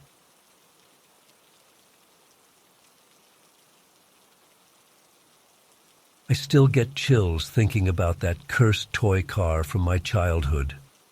It's been over 20 years, but the memories are as vivid as ever. I was around 8 years old at the time, and my younger brother Luke was 6. We shared a room in our family's old farmhouse, which always felt a bit creepy to me, even before the incident started. It all began one ordinary night in October. Luke and I had just gotten a new toy, a remote-controlled police car that lit up and made siren noises. We played with it for hours that first day, chasing it around the house until Mom made us put it away for bedtime. I remember placing it carefully on the shelf in our room before crawling into bed. Sometime in the middle of the night, I woke up suddenly to a faint whirring sound. At first, I thought I was dreaming, but as I became more alert, I realized the noise was coming from the shelf. My blood ran cold as I saw the headlights of the toy car flickering on and off in the darkness. The siren started to wail softly, growing louder by the second. I was paralyzed with fear, unable to move or make a sound. The car slowly rolled forward off the edge of the shelf, hovering in midair for a moment before dropping to the floor with a clatter. Luke stirred in his bed but didn't wake up. I watched in horror as the car began to drive in circles around the room, its lights flashing eerily. After what felt like an eternity, but was probably only a minute or two, the car abruptly stopped moving. The lights went out, and the siren fell silent. I lay there trembling, afraid to get out of bed to investigate. Eventually, I must have fallen back asleep from sheer exhaustion. The next morning, I found the car back on the shelf exactly where we'd left it. I tried to convince myself it had all been a vivid nightmare, but deep down, I knew what I'd seen was real. I was too scared to tell anyone, worried they'd think I was making it up. For the next few nights, nothing unusual happened. I started to relax, figuring it really had just been a bad dream after all. But then, about a week later, I woke up again to that same whirring sound. This time, the car was already on the floor, spinning in tight circles. As I watched, it suddenly changed direction and started driving straight towards my bed. I let out a terrified squeak and yanked the covers over my head. I could hear the car bumping repeatedly against the side of my bed frame. The siren was blaring at full volume now. How was Luke still sleeping through this? Throwing aside my fear, I leaped out of bed and ran to flip on the light switch. In the sudden brightness, I saw the car roll to a stop in the middle of the room. Its lights blinked a few times and then went dark. Luke finally stirred and sat up groggily. "What's going on?" he mumbled. I was shaking so hard I could barely speak. "The key car," I stammered. "It was moving by itself." Luke looked confused. "What are you talking about? You were probably just dreaming." But I knew I hadn't been dreaming this time. I marched over and snatched up the car, examining it closely. The battery compartment was empty. How could it have been moving and making noise without any power source? I insisted on sleeping with the lights on for the next few nights. Luke thought I was being ridiculous, but I was too scared to care. I kept the car locked away in my closet, not wanting to look at it or touch it. A couple weeks went by without incident. I started to wonder if maybe I really had imagined the whole thing. But then came the night that changed everything. I woke up suddenly, my heart pounding. The room was pitch black. The nightlight we usually kept on had burned out. At first I couldn't tell what had woken me. Then I heard it, that familiar whirring sound, but louder than ever before. And it was coming from inside my closet. I wanted to scream for my parents, but my voice wouldn't work. I could only watch in silent terror as the closet door slowly creaked open. The toy car came flying out at an impossible speed, ricocheting off the walls. Its siren was blaring, and the lights were flashing so brightly it hurt my eyes. Luke sat bolt upright in bed, finally woken by the chaos. "What's happening?" he yelled over the noise. Before I could answer, the car launched itself into the air, flying straight at Luke's head. He ducked just in time, and it smashed into the wall behind him, leaving a dent in the plaster. But instead of falling to the ground, it hovered there, its wheels spinning in mid-air. That was the last straw for me. I found my voice and started screaming at the top of my lungs. Luke joined in, both of us shrieking in terror as the possessed car swooped around the room like a deranged bat. Our parents came running in, flipping on the lights. The instant they entered, the car dropped to the floor and went still. Dad looked bewildered as he took in the scene. Luke and I huddled together, sobbing, the battered car lying innocently on the carpet, the fresh dent in the wall. "What on earth is going on in here?" he demanded. Through our tears, Luke and I tried to explain what had happened. I could see the doubt and concern on our parents' faces as they listened. They clearly thought we'd had some kind of shared nightmare or hallucination. Dad picked up the car, turning it over in his hands. "See? It's just a toy. There's nothing to be afraid of," he said gently. But as he held it up, the car suddenly roared to life. Its wheels spun furiously, and it lurched out of Dad's grasp, clattering to the floor. We all watched in shock as it began to drive in rapid circles, sirens wailing. Mom let out a strangled scream, and Dad stumbled backwards. The car abruptly changed course, heading straight for Dad's feet. He leapt out of the way, just as it smashed into the wall where he'd been standing. Without hesitation, Dad grabbed a baseball bat from the corner of the room. As the car came whizzing past again, he swung with all his might. There was a sickening crunch as the bat connected, sending bits of plastic and metal flying.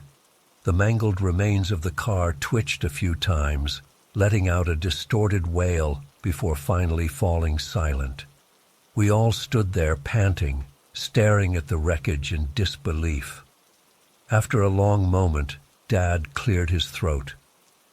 "Well," he said shakily, "I think it's time we all went downstairs for some hot chocolate." We spent the rest of the night huddled together in the living room, too scared to go back to our bedrooms. The next day, Dad buried the broken pieces of the car in the backyard, wanting it as far away from the house as possible. We never did figure out what caused the car to become possessed like that. Our parents had bought it brand new from a regular toy store. There was no creepy backstory or anything. To this day, it remains the most terrifying and inexplicable thing I've ever experienced. I still get nervous around remote control toys, always half expecting them to spring to life when I'm not looking. And to this day, I sleep with a nightlight on, unable to shake the memory of that evil toy emerging from the darkness of my closet. Some childhood fears never fully go away, I guess. I just hope I never encounter anything like that haunted car ever again.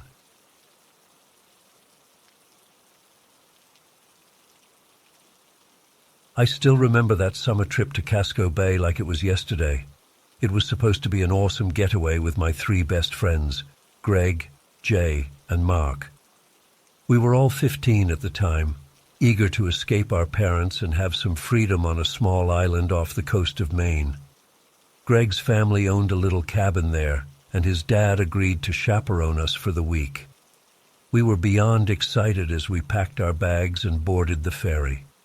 The first couple days were incredible. We spent our time exploring the rocky beaches, swimming in the frigid Atlantic, and hanging out around bonfires at night. It felt like the perfect summer adventure. But on the 3rd day, everything changed.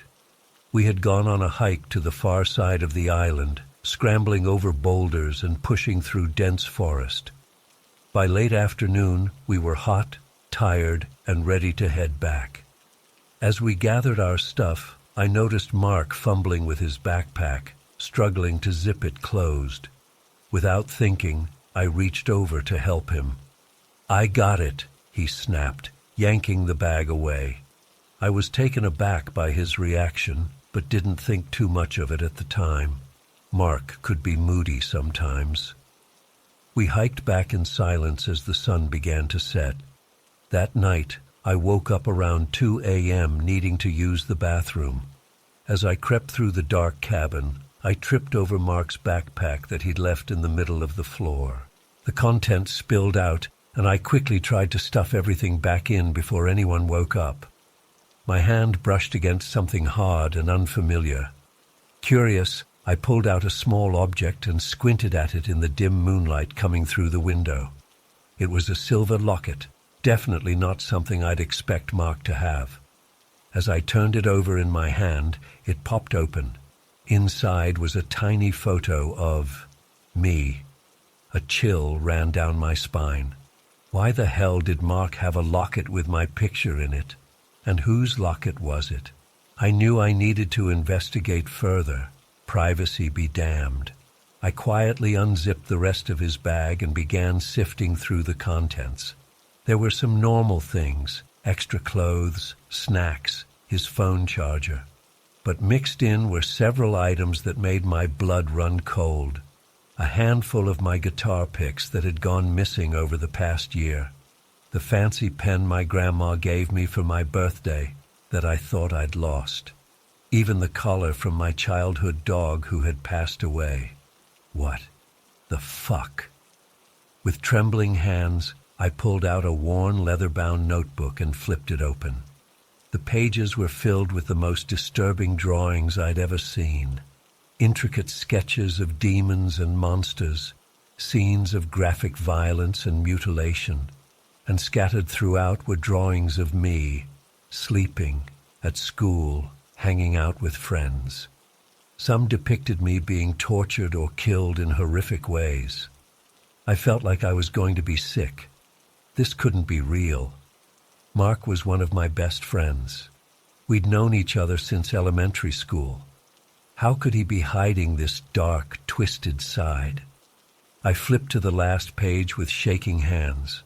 There, written in jagged red letters, were 6 words that made my heart stop. "I'm going to do it tomorrow." I slammed the notebook shut and shoved everything back in the bag, my mind reeling. What was Mark planning? Was he going to hurt me? Kill me? I had to tell someone. I woke up Greg and pulled him outside, spilling out the whole story in a frantic whisper. His face went pale as I recounted what I'd found. "We have to tell my dad," he said. "Right now."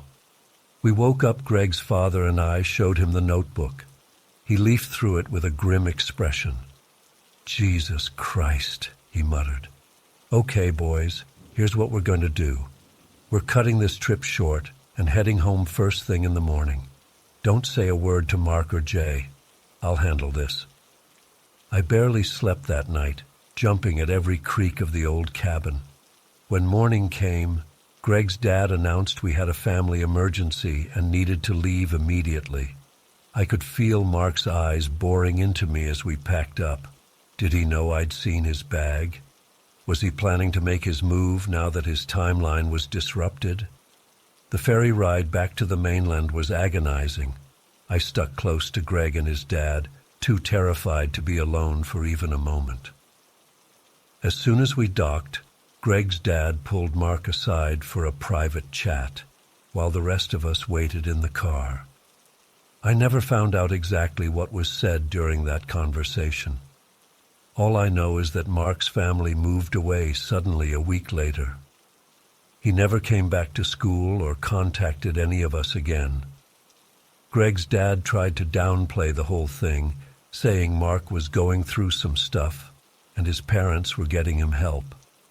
But I knew the truth. I'd seen the darkness lurking behind Mark's eyes. The meticulous planning in that notebook, the belongings he'd been stealing from me for who knows how long. For years, I looked over my shoulder constantly, terrified that Mark would come back to finish whatever he'd been planning. I had nightmares about those drawings, about waking up to find him standing over my bed. Gradually, the fear faded as time passed. I graduated high school, went off to college, started building a life for myself. I never told anyone else about what happened that summer. It felt safer to try and forget. But last week, something arrived in the mail that brought it all crashing back. A small padded envelope with no return address. Inside was a single item, the fancy pen my grandma had given me all those years ago, the one I'd found in Mark's bag that night. Taped to the pen was a handwritten note. "Still thinking of you, old friend." The hair on the back of my neck stood up as I read those words. He's still out there, still watching me, still obsessed after all this time. I don't know what to do. Do I go to the police? Would they even believe me about something that happened so long ago? Should I hire a private investigator to track Mark down? Or do I just keep looking over my shoulder, wondering when he'll finally decide to do it? All I know is that I'll never forget that summer in Casco Bay. The day I discovered the monster hiding behind my friend's face, the realization that true evil can lurk in the most unexpected places, and the gnawing fear that someday, somehow, Mark will come back to finish what he started.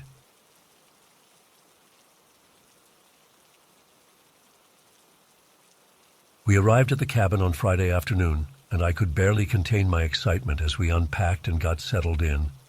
The cabin was this big rustic place deep in the woods, perfect for our huge extended family gatherings. As night fell, the anticipation built. After dinner, Uncle Lucian gathered everyone in the living room to go over the rules and hand out the laser tag gear. "All right, everyone, you know the drill. 2 teams, red and blue.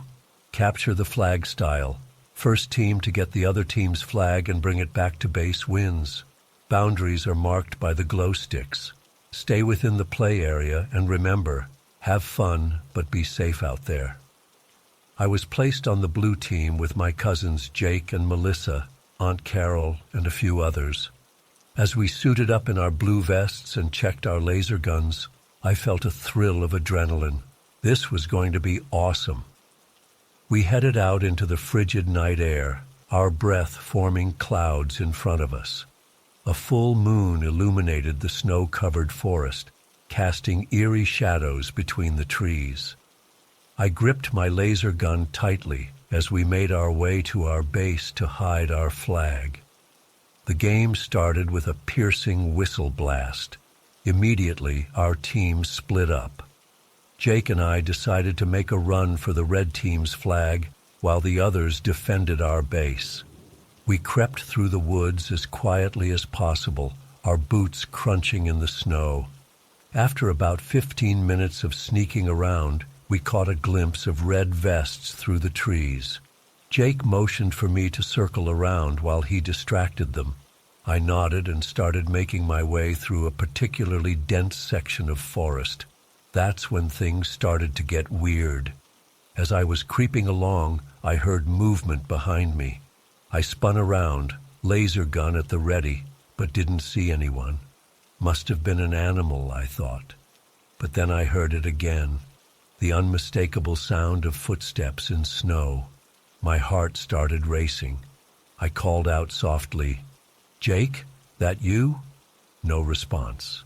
I picked up my pace, wanting to get back to the more open area where I'd last seen Jake. But the footsteps behind me got faster too. I risked a glance over my shoulder and my blood ran cold.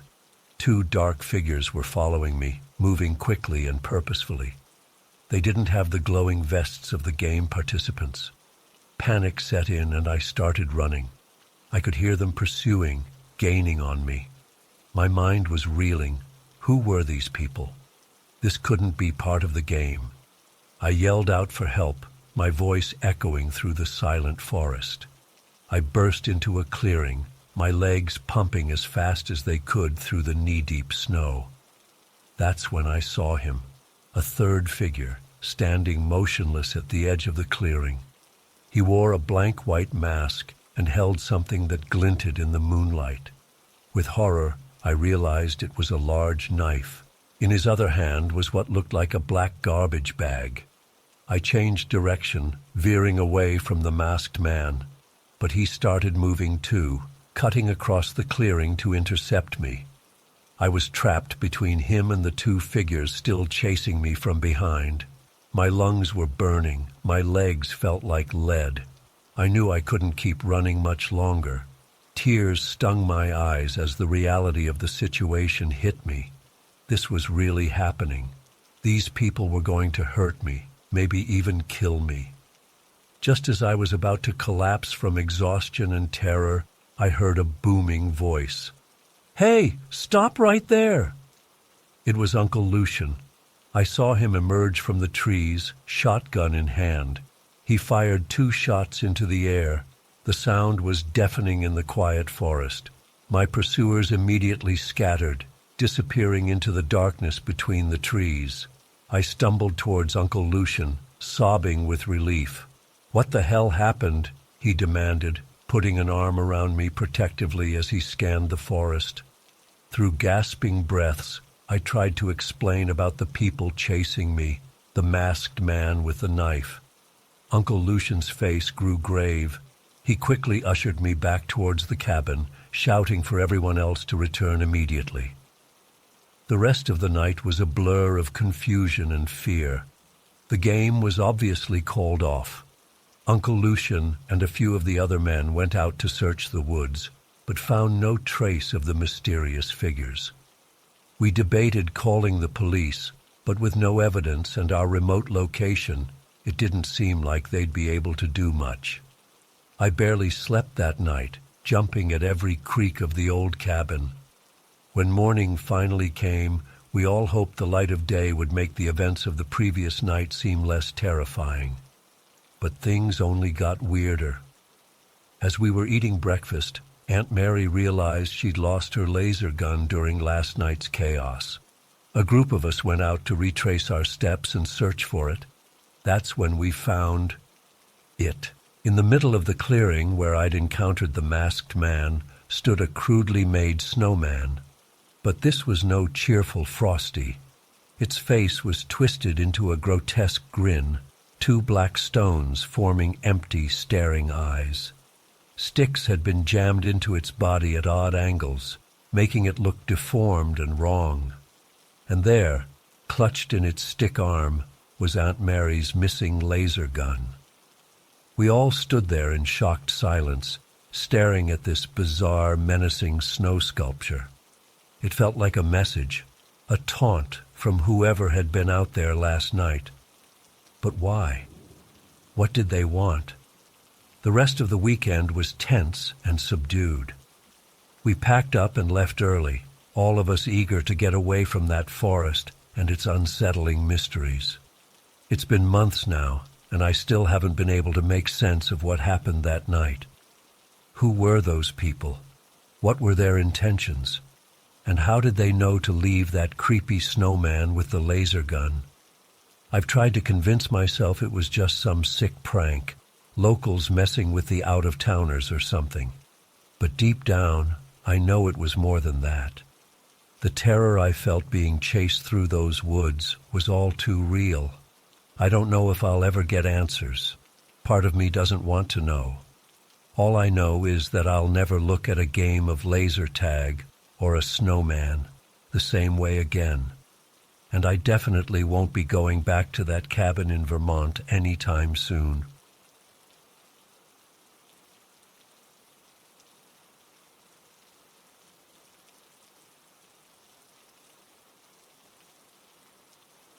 It was supposed to be a fun spring break getaway with my girlfriend Ali and our friends Laya and Calvin.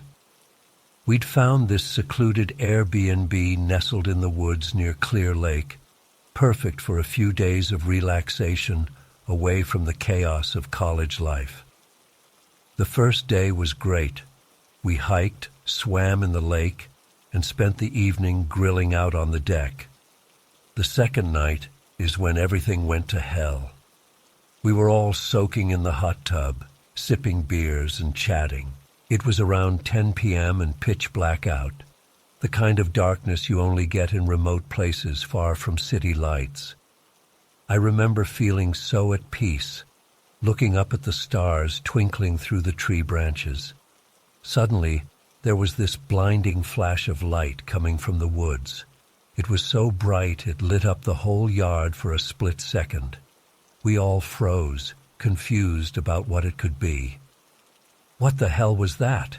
Calvin asked, standing up to peer into the darkness.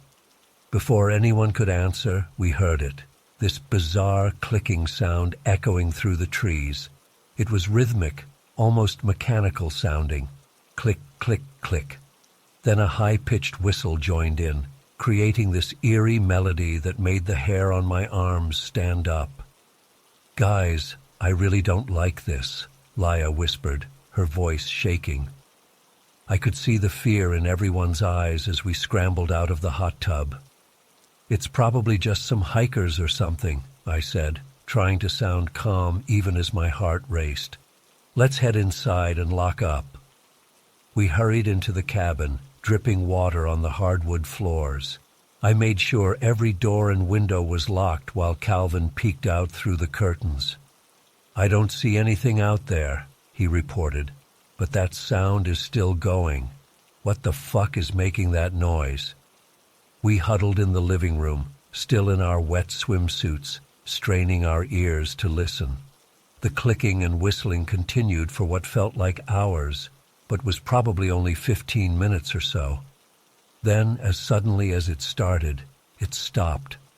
The silence that followed was almost worse.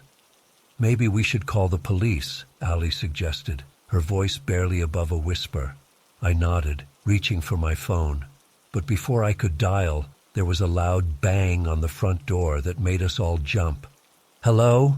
I called out, my voice cracking. "Who's there?" No answer, just another bang, like someone pounding their fist against the wood. "We're calling the cops," Calvin yelled. That's when we heard the sound of shattering glass. A rock came flying through the living room window, showering us with shards. Laya screamed.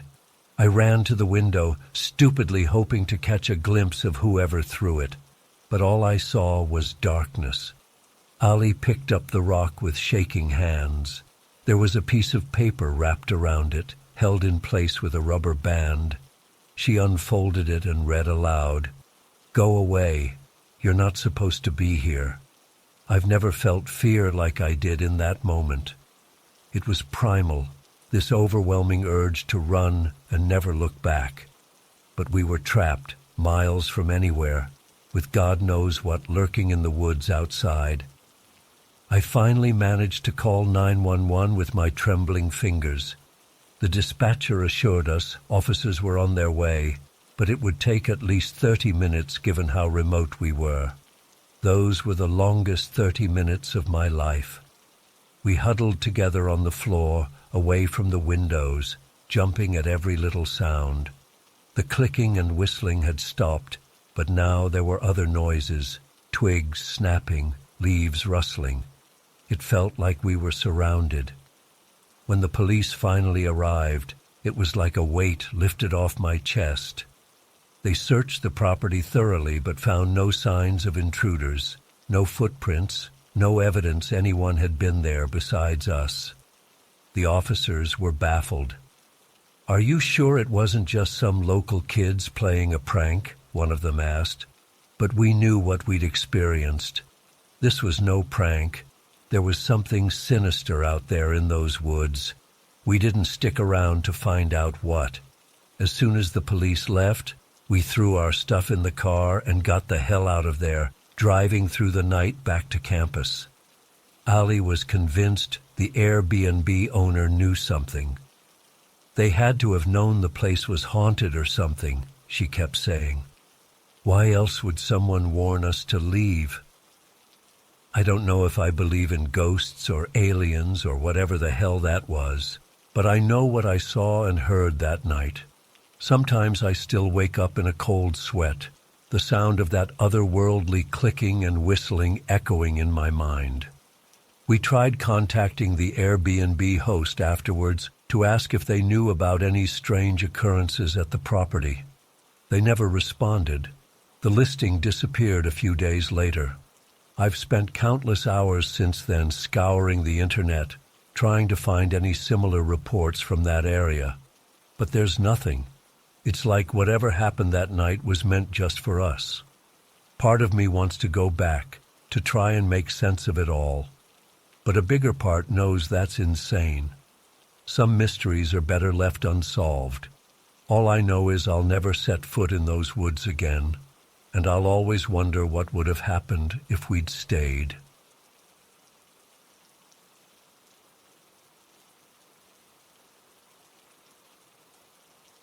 I was working as a bartender on a Royal Caribbean cruise ship, sailing from Miami to Portugal and Spain. It was my dream job.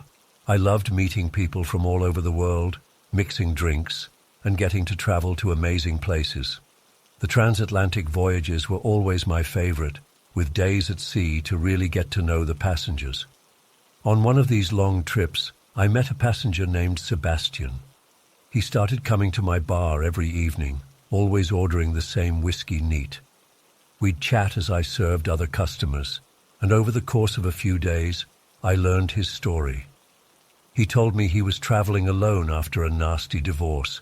His wife had cheated on him with his best friend, and he was trying to get away and clear his head. I felt awful for him and found myself looking forward to our conversations each night. About a week into the voyage, Sebastian came to the bar, looking particularly down. I asked what was wrong, and he broke down crying, saying it was his wedding anniversary. My heart went out to him. When my shift ended, I invited him to stay and have a drink with me. He brightened up and offered to make me one of his specialties. I hesitated. We weren't really supposed to let passengers behind the bar, but he seemed so excited to show off his bartending skills, and I figured one little drink couldn't hurt. That decision changed my life forever. I remember taking a few sips of the fruity cocktail he mixed up. It tasted great at first, but then things started to get fuzzy. The last thing I remember is feeling dizzy and Sebastian offering to help me back to my cabin. I woke up what must have been hours later with the worst headache of my life. As I tried to move, panic set in. I was tied to my own bed. My wrists and ankles were bound with zip ties cutting into my skin. I tried to scream but realized I was gagged. The fear and confusion I felt in those moments is indescribable.